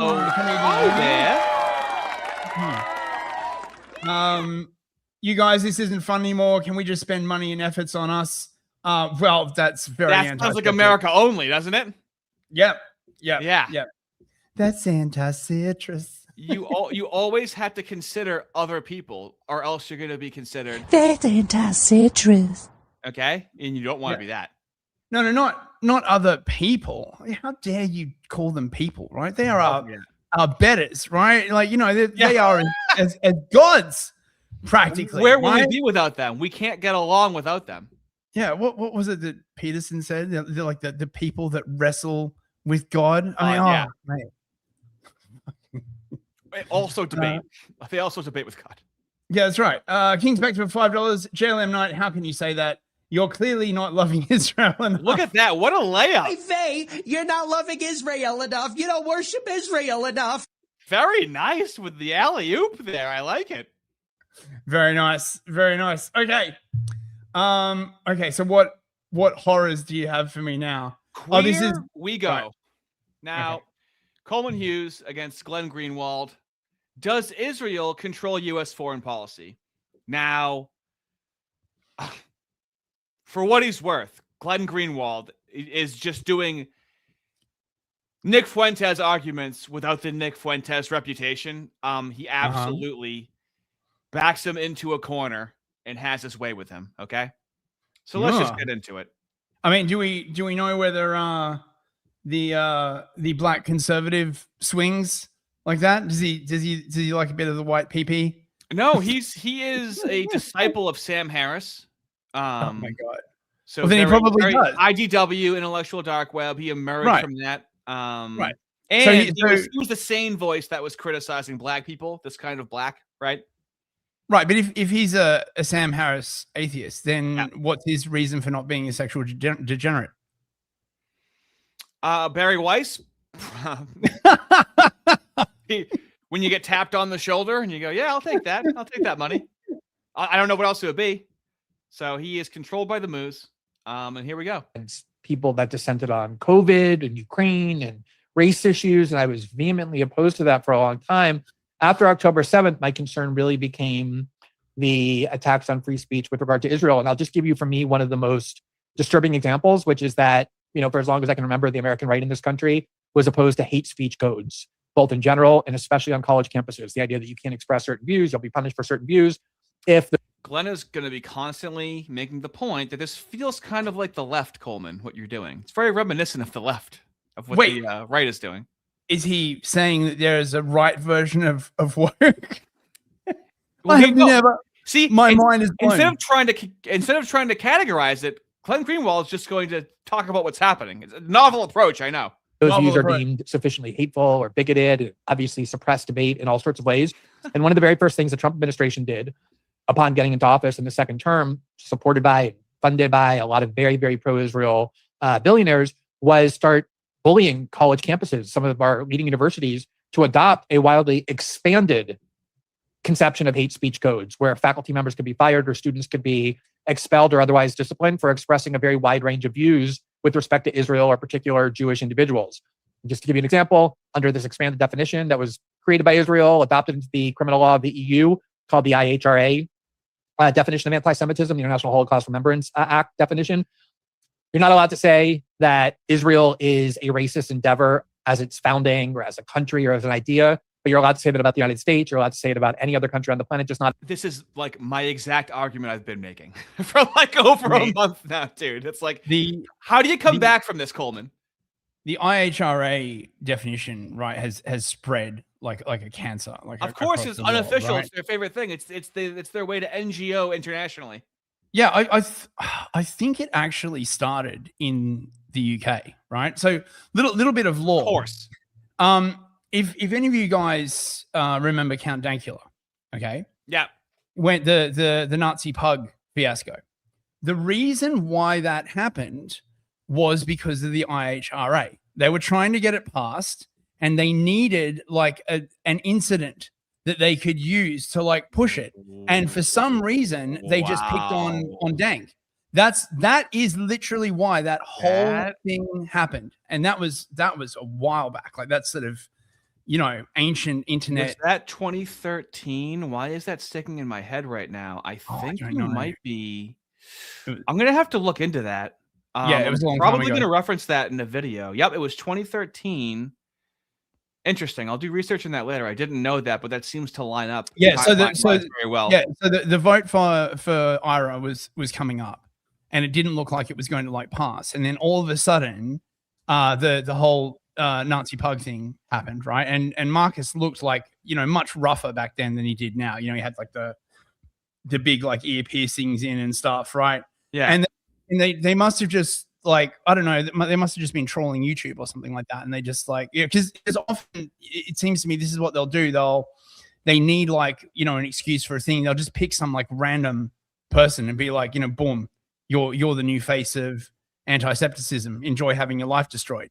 And that's how the IRA definition got passed in the UK. And then once it got passed in the UK, it started like spreading everywhere else. How is this real? How do I explain this to a normie? Supreme Court appeal blocked man in pug Nazi salute case. Okay, anyway. And look at that picture, right? Like it's clearly meant to make Marcus look like he's like an evil. Marcus is a lovely guy. I know. Right? Like comedy, and he was like friendly with the trans community. He was straight up lib coded too. Yeah. Okay. Okay. You're not allowed to compare the Israeli government's actions to the actions of the Nazis, even though you can do that about American wars or Russian wars or any other country on earth. And I can go down the list, all of these special speech codes that were created specifically to constrain one's ability to criticize Israel. It wasn't about the protest. It doesn't govern conduct. It's not only about guest students. It's about all students on American campus. And there are a lot of different erosions like that on this issue that I could similarly describe for you. Yeah. So let's talk about the IHRA definition, because this is an area where now, For some reason, Coleman Hughes' head looks so much bigger than the rest of his body. His arms look tiny. I don't know why. The more looks you, like honest, like a full-out bobblehead. for 5 seconds right now, stare at his head, and it gets bigger than the rest of his body. When the entire time I was listening to this, I would look down. I had to do a double take. Where, well, you and I have some overlap and some agreement. So to start with where I agree, everything you said about the generic defense of free speech, I agreed with every word, and it was stated beautifully. When it comes to the IHRA definition, people can look this up. The definition itself is fine, but the examples it gives, many of the examples are like, maybe a third of the examples are just critiques of Israel, right? They're not, oh, I hate you because you're a Jew, right? That would be bigotry towards Jews. It's, I think Israel is racist. If you say that, you should totally be allowed to say that. Like that I completely agree that shouldn't. Here we have the controlled opposition, right? You have one side going too far, and then your controlled opposition go, hey, see, I'm reasonable. I don't agree with that. Yeah, that's crazy, man. Yeah, how they have them that power to do that, Coleman? Okay, not all of them, but how they have the power to do that. The thing about the IHRA definition, it is really expansive. Like Glenn Greenwald didn't even. So like if you criticize Zionism as a project, right, that's anti-Semitic. If you say that the Israelis are behaving like snazzies, that's a paddling. If you say that they discriminate against the Palestinians, that's a paddling. If you say that the Jays as a whole should be held responsible for literally anything, that's a paddling. It's meant to be like YouTube, where you're just afraid to speak and you don't know what might get you in trouble. Yeah, basically, right? And I think the plan was always to smuggle it into the US, because the First Amendment is such a robust document. It wasn't as hard in in the UK or in Australia or those other sort of countries that, like, in the UK you don't have freedom of speech, you have an implied right sort of to it. It's very very woolly. And I think the final boss was always America, and that's what they're going to do. And even if it gets taken to the Supreme Court, it'll be years and years and years and years before the case reaches the Supreme Court. And you can bet every single step of the way, you'll have an absolute army of lawyers like holding up the case and dragging it out. And no. So all with Connecticut last names. Yeah, correct. Not be included in any campus speech definition of anti-Semitism. And it's a shame that these administrations kowtowed to the Trump administration on that score. But the reality is, just because this policy exists on paper doesn't mean it's actually enforced on campuses, right? Like when Columbia and Harvard adopted the IHRA definition of anti-Semitism, the Columbia Spectator and the Harvard Crimson, they immediately published articles essentially saying exactly the phrases that are proscribed in the definition to make the point that A, they should be able to say it, which they're right about. And secondly, to emphasize the point that, like, obviously they knew they were not going to be disciplined. They weren't disciplined. It's very easy to, like, if you were to survey the campus newspapers of all of these campuses, there's last I checked, there were like 30 that have nominally adopted the IHRA definition. It would be 10 to 1 or 100 to 1 the articles published in the campus newspapers that are critical of Israel, calling the war a genocide or an apartheid state, as opposed to articles defending it, right? So you add to that the fact that the pro-Israel students on these campuses are, they're outnumbered 5 to 1, 10 to 1. There are all sorts of examples from an organization like. And right there, so they're outnumbered, right? So the whites never get that. But speaking of the whites, they do actually mention the whites, because we're talking about discrimination on campus, right? Yay, white people mentioned. And of course, 2 years after any of this happens, then they can actually talk about it and go, yeah, things are unfair. Is this the clip? I don't know if this is the clip. At some point, he's going to go, yeah, so like white people were, got fucked with on campus, but also Moos are as well. But he's gonna lump them both together as if it's been happening to fucking white people, but also the Moos. Murdoch called this like 7 years ago. Like, oh God, I can't believe how prescient those guys were. Is that, especially prior to October 7th, there was this massive double standard in how different groups were treated. And I think you and I may agree on this. So, for instance, when I was at Columbia, I graduated 2020. There was a case where this white kid named Julian came out and he basically said, "Hey, I like white people. Like, I love white civilization. I don't hate anyone else. I just love being white." Okay. Are we ready? Right. Okay. He literally didn't attack any other group. I think it was like a dumb expression of ethnic pride. Of course. I mean, he doesn't collect check unless he says that, right? Now, do we have that with the Moose at all? A dumb expression of ethnic pride? Well, there's the Holly, so no. So he has to do that as a you know, just a sweep for it. But he's totally allowed to say it. Instantly banned from Barnard's campus. Then you have Kalani James at Columbia a couple years later, where he makes a social media post saying, literally, "If I fight a Zionist, I'm going to fight to kill." He gets pulled into a hearing because obviously you can't say that on a campus. You can't threaten to kill people. They give him many chances to walk it back, but he doubles and triples down. Yep. If I fight a Zionist, I'm going to fight to kill. Zionists should not be on campus. You know, violence and murder is quite often justified. Nothing happens to him until the story becomes public. Yeah, and also Coleman, how long was that happening to white people for? And they were, I mean, the reason why we know Ben Boyce is because of the Evergreen thing, and he was covering that. Yeah. When that was just a progressive white person, that was in 2017. So this has been happening to white people much more egregiously for much longer, Coleman. But do you see how now we can talk about how that happens to white people?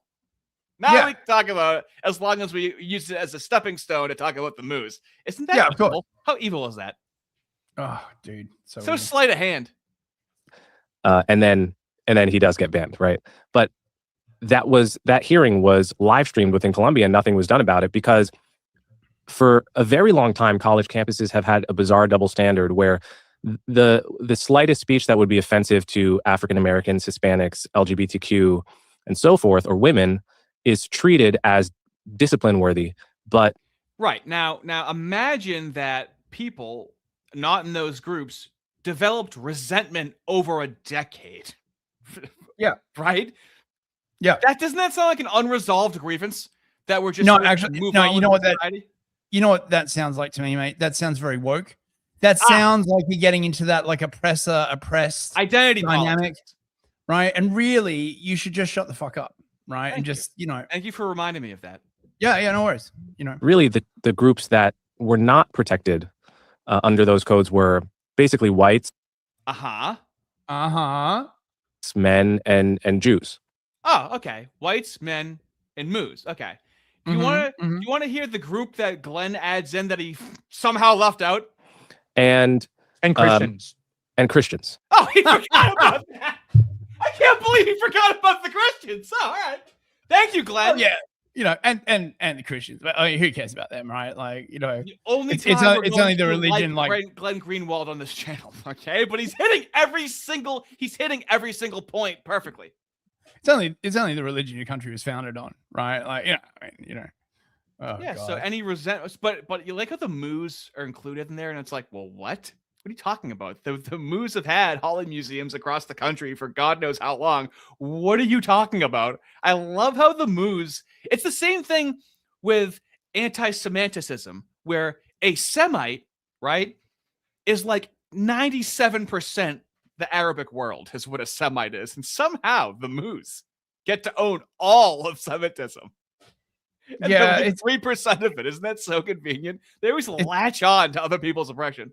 It's just the thing they say, man. Like, I mean, like you must have seen that video clip of that woman who was on with Amy Coleman, I think her name was, like way back in the day. She did like that show on NPR or something, and she just like straight up comes out and says it, right? Like it's a trick. Like, you know, we use it to stifle criticism. She just like straight up says it. I know, but it's incredible. Amy Goodman. It's incredible how Amy they can get away with that. Such a small group of people can just own this terminology. Yeah, amazing. Yeah. Especially when they have like no institutional power at all, you know.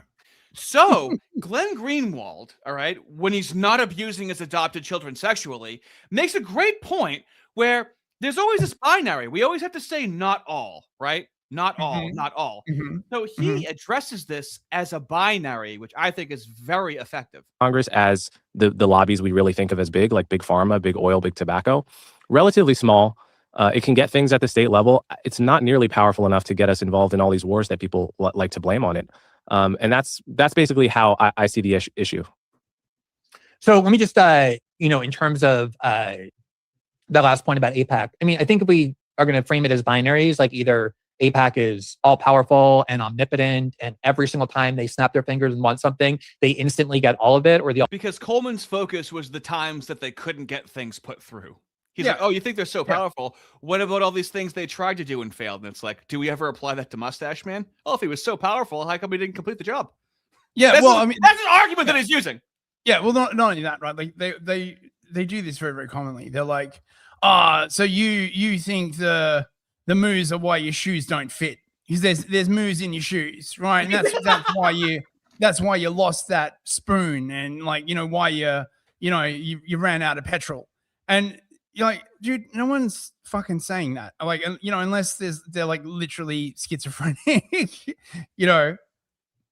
That's all they can do is make it absurd. Alternative is APAC is really kind of weak. And I think it's kind of a disservice to the discussion. I think the truth lies in the middle, but far, far closer to the end of the spectrum where they're extremely powerful. And I want to just note two things about this. One is to just talk about APAC is to omit huge influences. This is the point that you make all the time, where this is just the money that's on record. And now he's going to talk about all the other ways. Dude, he hits every single point we've been talking about. It's insane. On our political system with people who are aligned not just with the agenda of APAC, but the agenda of the Israeli government, a foreign government. So I'll just, one obvious example is Miriam Adelson spent $100 million on Trump's re-election campaign in 2024. Throughout that whole campaign, Trump was appearing at events with Miriam Adelson, and he was saying things like, I'm going to make my presidency is going to be about making America great again and making Israel great again. He received massive amounts of money from the Adelsons in 2016 as well. And he himself said that by far the people who visited the White House more than anybody else, other than people who worked there, were the Adelsons. Sheldon Adelson was alive at the time. Miriam Adelson, who was an Israeli citizen who naturalized when she married him later in life, would accompany him. And Trump himself said, they would come in, they would not ask for anything about Americans. They wouldn't ask for anything for the United States. They would only ask for things for Israel. And I gave them every single thing that they asked for, including things that he said, I even went further than they thought I could go. Like they raised with me the issue of the Golan Heights. I didn't know what that was. So I called in my advisor, David Friedman, a longtime extremist pro-Israel Zionist. He gave me a 5-minute tutorial on the Golan Heights. And afterwards I said, give the Golan Heights to Israel. And then we did. So Trump himself has talked about the extreme power of not APAC, but the pro-Israel lobby. And I should also add to this, like sometimes I think people trying to pick this view about the pro-Israel lobby being extremely powerful as some kind of weird fringe conspiracy theory on the internet, similar to like 9/11 theories or JFK things where people just debate in this conspiracy world. I can show you statements from endless numbers of people who ran the government, like American presidents or people who got very close, who talk. I mean, there are all kinds of tapes with Richard Nixon talking about how the Jewish lobby in the United States is trying to dictate and often does dictate his foreign policy. He said the same once he left in interviews. Barry Goldwater, who was the conservative hero who was nominated in 1964, in an interview in 1988, basically went on and on and on. And he was Jewish, Barry Goldwater, about how Israel and its loyalists in the United States run American foreign policy. These are people at the highest levels of government who have had all kinds of... What is Barry Weiss thinking as he's saying this right now? Like, he's just going through history and like, this isn't some fringe thing. This is a common thing. Let's demystify this and normalize it. Like, the very powerful people have made a commentary on this, and you're acting like this is some sort of like wanton, out of nowhere thing that's being said. No, this has been a persistent criticism from people in power for generations in the country. I feel like Greenwald is going to be more difficult to dispose of, right? Because he's not brash. He's not brash like Fuentes. Greenwald's been around for like a long time. Yeah. He runs the Intercept. I don't. I mean, like, they could start lumping him with Tucker, but he's been an outsider journalist like literally forever, as far as I'm aware. Yeah, and he is very autistic, laser focused on a point when he wants to talk about it. Okay, so let's hear how Coleman responds to this, right? You want to hear how he responds to it. What could he possibly say about that thing? Yeah, so we'll get to Iran in a second, but I want to provide a counterpoint to this because Okay, so let's talk about Trump, and then let's talk about the Israel lobby in general. So Trump. Let's start with Trump for a memory wipe, and then talk about the Israel lobby. My model of Trump is that this is a president who got famous firing people on television. He basically tells anyone who's pushing him in a direction he doesn't already want to go to fuck off. Wait, pause this for a sec. It's why he has the highest. So he says, my model of Trump. Dude, who gives a fuck what your model is? This in my personal headcanon. Yes. Right. This is like, who cares? So this has been brazenly exposed with Andrew Wilson's debates, Jim Bob's debates. Really, the Ortho Bros really bring this out. You start to notice their atheist interlocutors really love the "I think and I feel" statements in what they're saying, constantly. It's so pervasive now. It's all I can hear. Does he think that counts as evidence? Well, no, it's plausible deniability because you can't say he doesn't feel that way. That's the whole point of it. It's just his opinion, man. But he's going to say it authoritatively. Must have the highest turnover rate of any cabinet in recent memory, and so his reasons for being by far the most aggressively pro-Israel president in history, I think. He's quite often how lobbies work is they take someone who basically already agrees with the issue and then they give you a nudge, right? Which is why the NRA can't successfully lobby the Democratic Party. So Trump already agreed with them. Israel isn't known for look at James Lindsay. You couldn't even tell when he started supporting Israel. Yeah, totally. He didn't do a complete fucking 180 or anything. Trump he was already wanted to, right? He's always said this about Iran. He never said that Obama is antagonizing Iran, and he never complained about presidents threatening to go to war with Iran at all. That's Israel Chai. Choked up just thinking about it. With all their money, much more than the Israel lobby spends, to become pro-gun, right? Because what they do is they nudge Republicans that are much more than the Israel lobby spends. I'll show you the comments to wind down at the end. People are really making fun of them. Pretty much already agree with them to be on the margin, more amenable to their policy preferences. So there's one place to stand to just understand what lobbying can do and what lobbying can't do. Even the mega lobbies, like the tobacco lobby, outspent the Israel lobby 10x during the first George Bush presidency, but they couldn't even prevent the smoke-free laws from going into effect.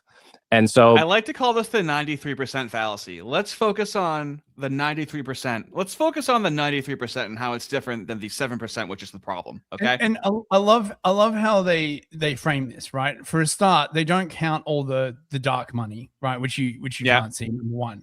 And number two, they completely ignore the influence, blackmail, and bribery, right? As though the tobacco lobby has the kind of institutional reach and influence that the Israel lobby does, right? Because remember that time where the tobacco lobby got someone elected president and completely controlled their entire foreign policy. Well, also, how small of a country is Israel? So, we'll get there. So then let's step back. Think about the Golan Heights. You mentioned Trump recognizing Israeli sovereignty over the Golan Heights. This is something that any U.S. president could have done at any point, for almost 40 years prior to Trump. 5 presidents in a row could have woken up one day and said, I'm going to recognize it, said the magic words with no input from Congress. They would have unilateral authority to do it. And they didn't. And the Israel lobby couldn't secure that victory, though it would have meant a lot to Israel and wouldn't have meant that much to a U.S. president, right? Why was Trump the one to do it? Is it because the lobby has more influence over him, or is it because Trump is a singular figure who he likes to do these really risky, bold things? You see, now we know. So no matter what evidence he's going to get, right, about Israel, and what's the prompt? Does Israel have that much influence? Okay, he's going to demand, as always, an incredible amount of evidence. But also, he knows what Trump's thinking and what motivates him. This is how you know you're dealing with bitchy, effeminate, mooey behavior. They love guessing what someone's intention. They're always fishing. They're so neurotic. I bet I know what Trump's thinking. It's the least interesting conversations. I think he likes Israel for a lot of reasons that just have to do with his own beliefs. And he's certainly not there's no evidence that he is uniquely susceptible to this pressure from the Israel lobby that isn't circular, right? If you're going to say, okay, he does all this stuff that he views that the Israel lobby views as beneficial to Israel, well, Trump also views it as beneficial to America. You can disagree with that. You can say, I hate Trump's wars. I hate that he did that. But in Trump's mind, there's no evidence that he does. In Trump's mind. Wait. How does giving Israel the Golan Heights? This is right? what Trump believes. How is He that knows what Trump believes. He knows what's in Trump's heart. Incredibly. How does that in any way benefit America? He Like, must be a degen. He really must be a sexual degen. This level of sweeping. I don't know why else you would subject yourself to this. Your otherwise brilliant mind Doesn't view these policies as a win-win. You look back. How did the Golan Heights help the U.S.? Well, I don't know, but there you go. You satisfied with that answer? The sweeping dude is fucking legendary. There's a very important distinction between you and I might not think it helps the U.S., but Trump likes what it signals for whatever reason. He likes to back winners. He's a really weird guy in a lot of ways, right? Yeah, there you go. But let me back up. No, you're not going to back up. Okay. Anyways, so then we have, dude. Okay, this is good. So Glenn is like, let me explain to you the level of the Israel lobby. Okay, let's not downplay this. In the Middle East to protect Israel whenever it gets involved in one of its many wars, its endless wars with its neighbors. We also finance countries in the immediate vicinity of Israel to make sure that the governments and dictatorships that are there stay there because they don't really pick fights with Israel, including Egypt and Jordan, which are billions of dollars more to be added to the list. By far the biggest recipient, by far the biggest recipient of foreign aid over the last 30 years is Israel.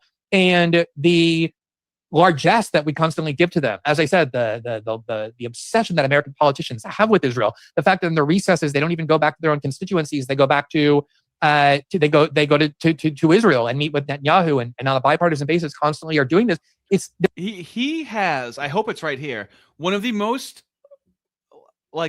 best rhetorical he says, you know how Democrats and Republicans can't agree on anything? They always agree on Israel. It's like, wow. Yeah. That is pretty incredible, isn't it? Yeah, that's true. There's no other country that's even remotely close. You can have countries that get a lot of American aid in spurts like Ukraine did because of the bipartisan support for their war effort against Russia. But over the last several decades, Israel stands alone on a completely different universe than any other country by far when it comes to the forced support of American taxpayers for this foreign country. Now, I agree with you entirely that even the most powerful lobbies, and again, I'm disputing this quantitative analysis you're bringing because it excludes a lot of different ways that Israel exerts influence besides just APAC or even what's called the pro-Israel lobby. But even the most powerful lobbies don't always get what they want. The tobacco company, as you just said, public opinion just got too hostile and too antagonistic to the tobacco lobby and the tobacco industry for American politicians to continue to protect it, but they had done so for decades.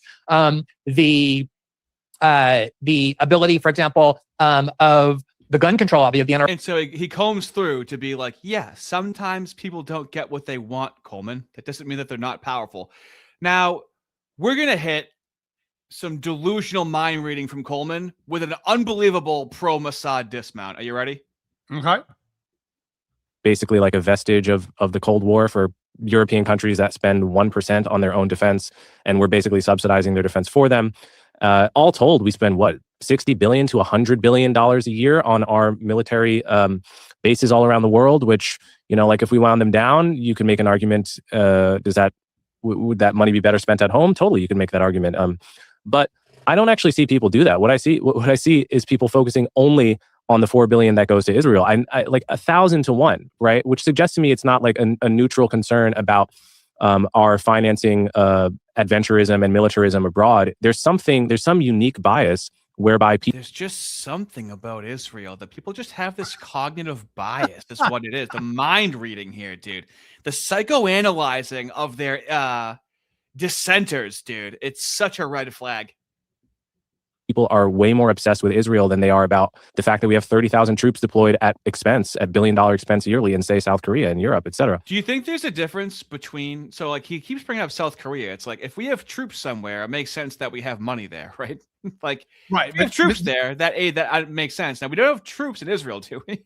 Right, but the thing is, okay, now that Israel is running out of interceptors, right? And all the Patriot systems are getting destroyed. They are literally pulling all like a reckless woman getting herself into a fight. Yeah. They're pulling all the missile interceptors out of South Korea. They're shipping them all out and shipping them up to Israel. So it's like often these preferential relationships only become like really clear in times of stress.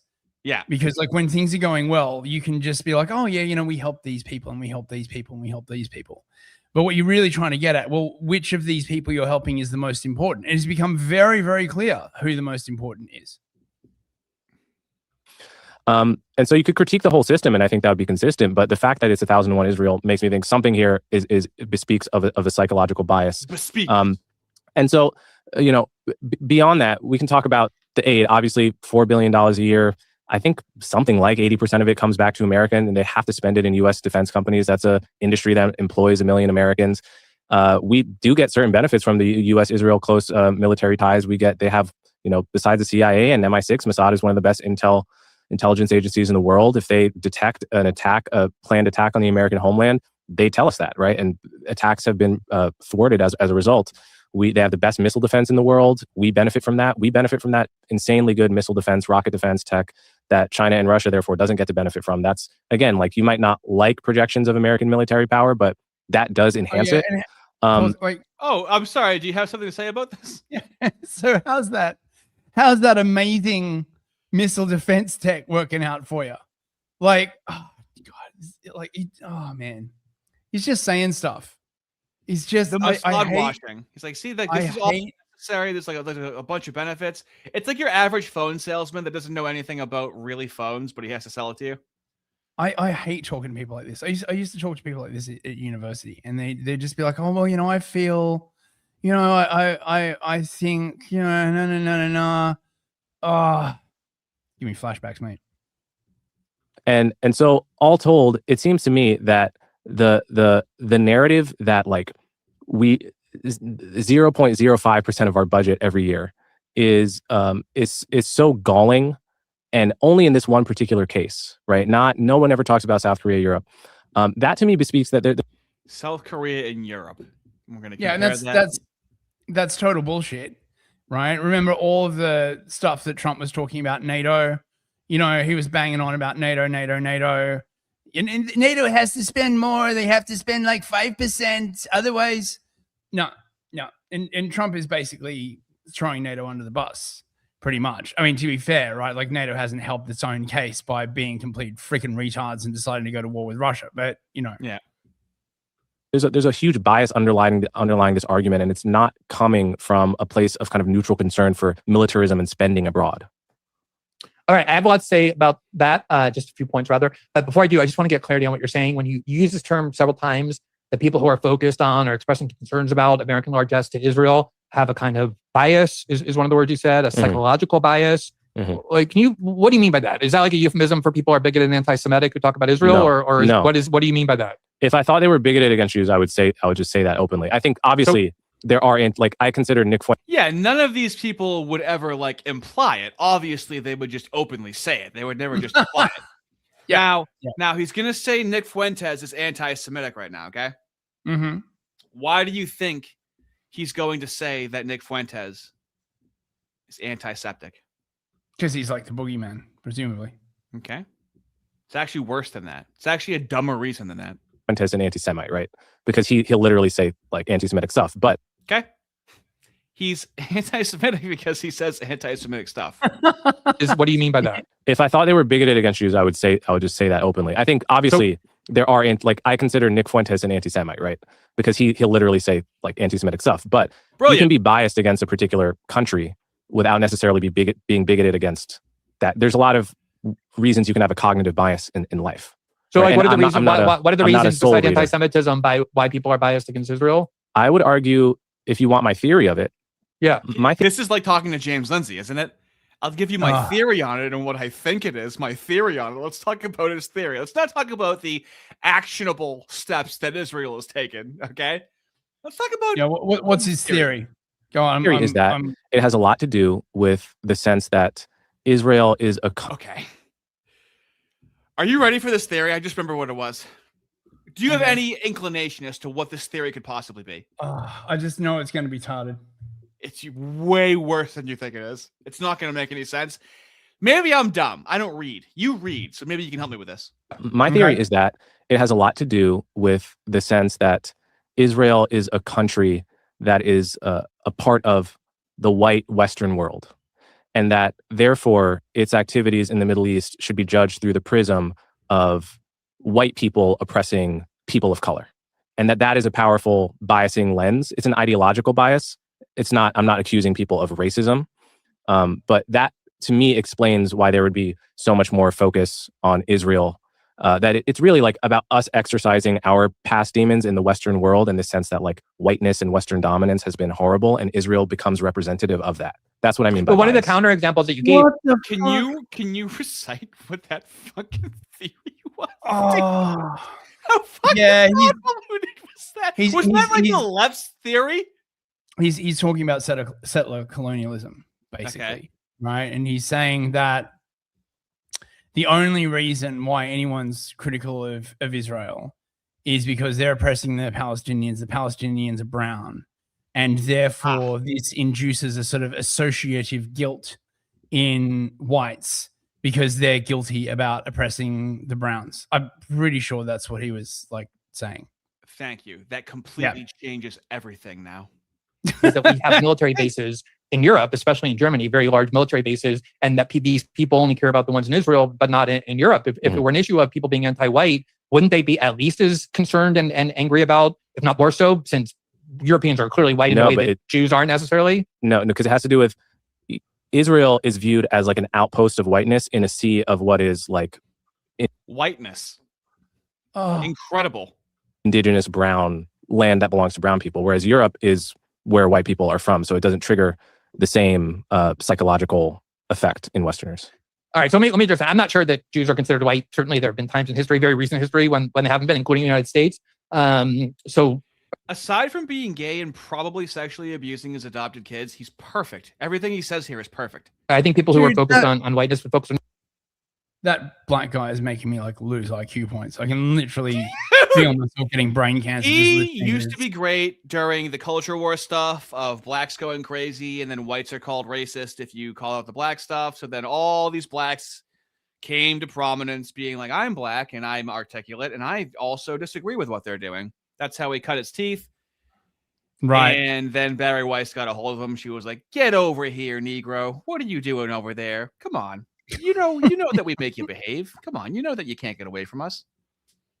Sure, but in any event, let me, these are... It's not the whiteness, it's the Weissness is really what it is. Just theories about reading people's intentions. I love that. So this is great. This calls it out perfectly. Yeah, you're just doing your theories of reading into other people's intentions. Haven't been, including the United States. So I think people who are focused on whiteness would focus on Europe. But in any event, let me, these are just theories about reading people's intentions. As far as your numbers are concerned, like, you're really conflating two extremely different things by trying to compare the cost of our military bases in South Korea to the aid that we give to Israel. We're not talking about a military base in Israel. We don't have a military base in Israel. We have a military base in South Korea, and that costs money because we have to pay for the upkeep of the bases, for the payment to the troops. We'll end it here. We have, oh my God. So then he brings up South Korea, okay? And he's like, okay, well, if we are paying money, we actually have troops over there, so we're paying for people to be over there. There's no people in Israel. So now Coleman has to go, well, that's active duty in South Korea, right? So something could happen in South Korea. So it's actually worse because it's putting them in danger. In South Korea. Come on. Yeah, that's what. Ready? It's only a minute. Okay, you made many points there. I want to see if I can get to all of them. So first of all, if you're talking about FARA, South Korea does spend a lot of money lobbying Congress, like, 200 or 300 million over the past 10 years. There's a scandal in the 70s where they were bribing Congress people precisely in their own interests. Like this happens. There are tons of lobbies. They all lobby for their own interests. It's a dirty world. You still have to prove that actually the lobbying is getting results and that there aren't simpler explanations for why people do things. You still have to prove it. The guy that's mind reading, that knows everyone else's intentions, still, after an hour, after example, still needs more evidence. It's a spurious correlation, everything that Glenn Greenwald has fucking said. Dude. You draw this comparison between like the point you made about like military bases versus direct military aid. Like from my point of view, from the point of view of a U.S. taxpayer, it's all dollars going out of my pocket. I'm not sure there's a huge distinction to be made. And in fact, you can make it in the other direction. You could argue not only does it cost us $4 billion out of U.S. taxpayer pockets to maintain 30,000 troops in South Korea, but it's also the troops themselves. Like we actually have personnel there that are in principle threatened and in peril by in peril. They're in peril in South Korea.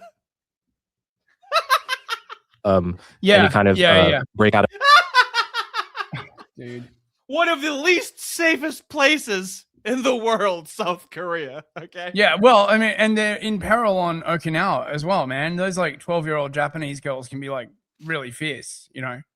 Oh man, that kills me.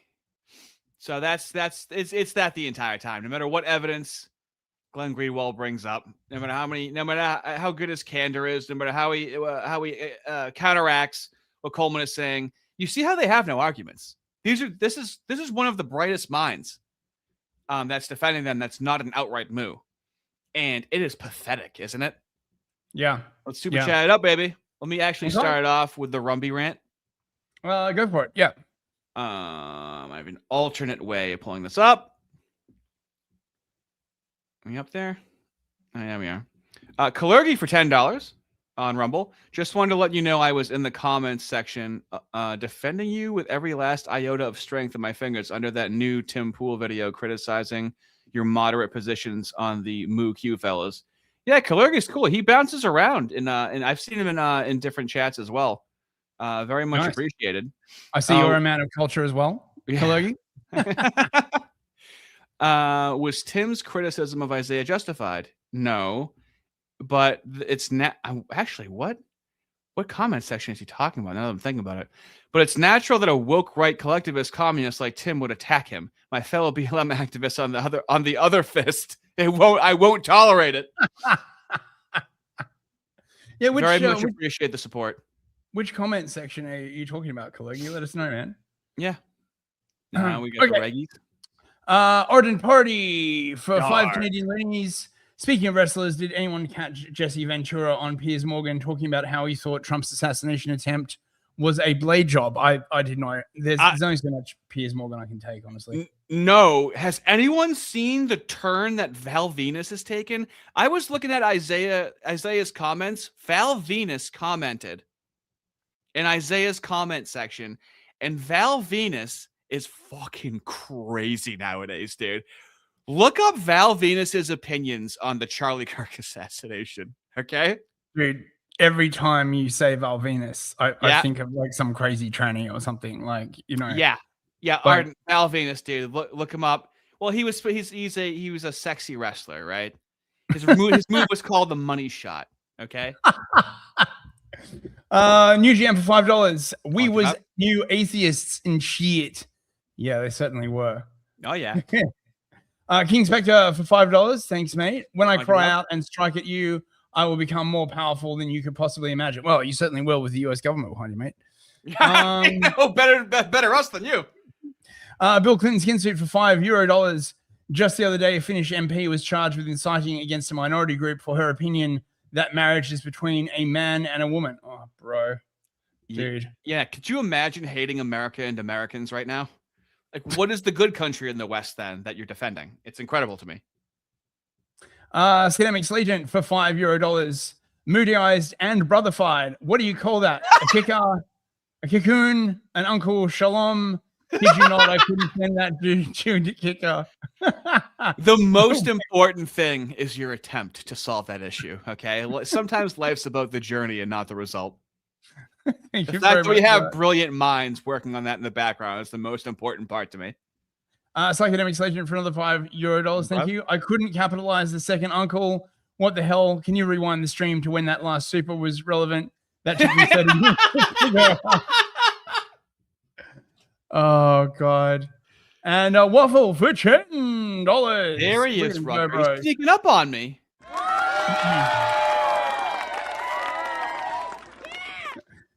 This stream really needs to take some Xanax. Yes, they own the patent to help reduce its anti-citrucism. Thank you, Jim Bob, for that glorious tweet. Yeah, it's pretty freaking awesome, man. I love it.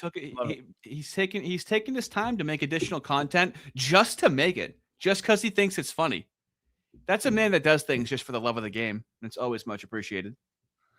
So I think that's it. I think we did it. I think we got through everything. That's we can go back to condemning Glenn Greenwald now, but the man, I'm telling you, dude, unbelievable job. Does Glenn eat the poo poo? Yep, and he enjoys the pee-pee. I watched him beg to get pissed on by another man, and then I found out he had 2 adopted boys, and then I spread the pictures, and then I got banned on X. So, dude. They Anyway, exist somewhere. we out. Oh, listen, by the way, if you guys haven't seen it, there's a new episode of Clown-Based Life Forms, which is the name of the show that me and Aaron from Clowntown Chronicle are doing.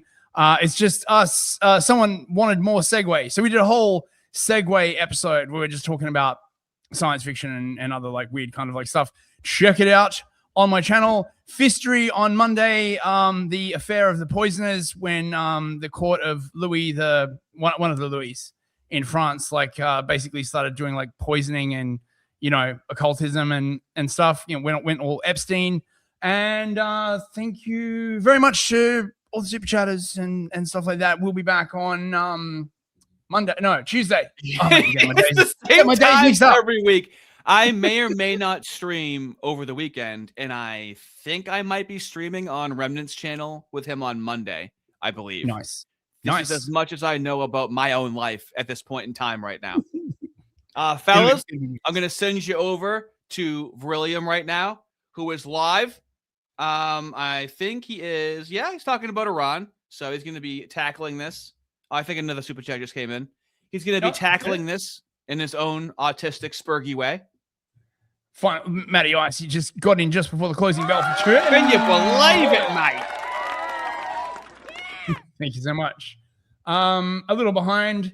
Prager said he didn't see a problem with animated CP, said that it lacked the act which made it immoral, presumably physicality. Dershowitz said similar of viewing snuff films. Ew. Bro, come on. Ew. Okay, well, yeah. Okay. Well, oh my God, dude. Kalergi. Hold on. Dude, Kalergi is always he's always so unbelievably sarcastic. Hold on. This is wild. All right. I just gotta pull it up the old school way. Mm-hmm. So for $5, boys, I would get that scathing Tim Pool video to you, but he has since privated it. No, Kalergi, he secreted the video. He secreted the video. You know, Fist, really? You know what video he's talking about. The video of Tim Pool end-bombing Isaiah that he secreted. No. I think he's talking about another video where Tim Pool mentioned us by name and was, saying stuff about us. Oh, mate. Oh, wow. Oh my God. Tim Pool thing we can do is forget about seeing any evidence that exists and retaliate full force. Unbelievable, Kalergi. Absolutely unbelievable. Thanks for that, Kalergi. That was a good laugh. Yeah, so we out. Have a good one, bros. Love all the fellas. We have the best fellas. Hope you have a good time at church, and we'll see you on Tuesday. Good night. Later, y'all.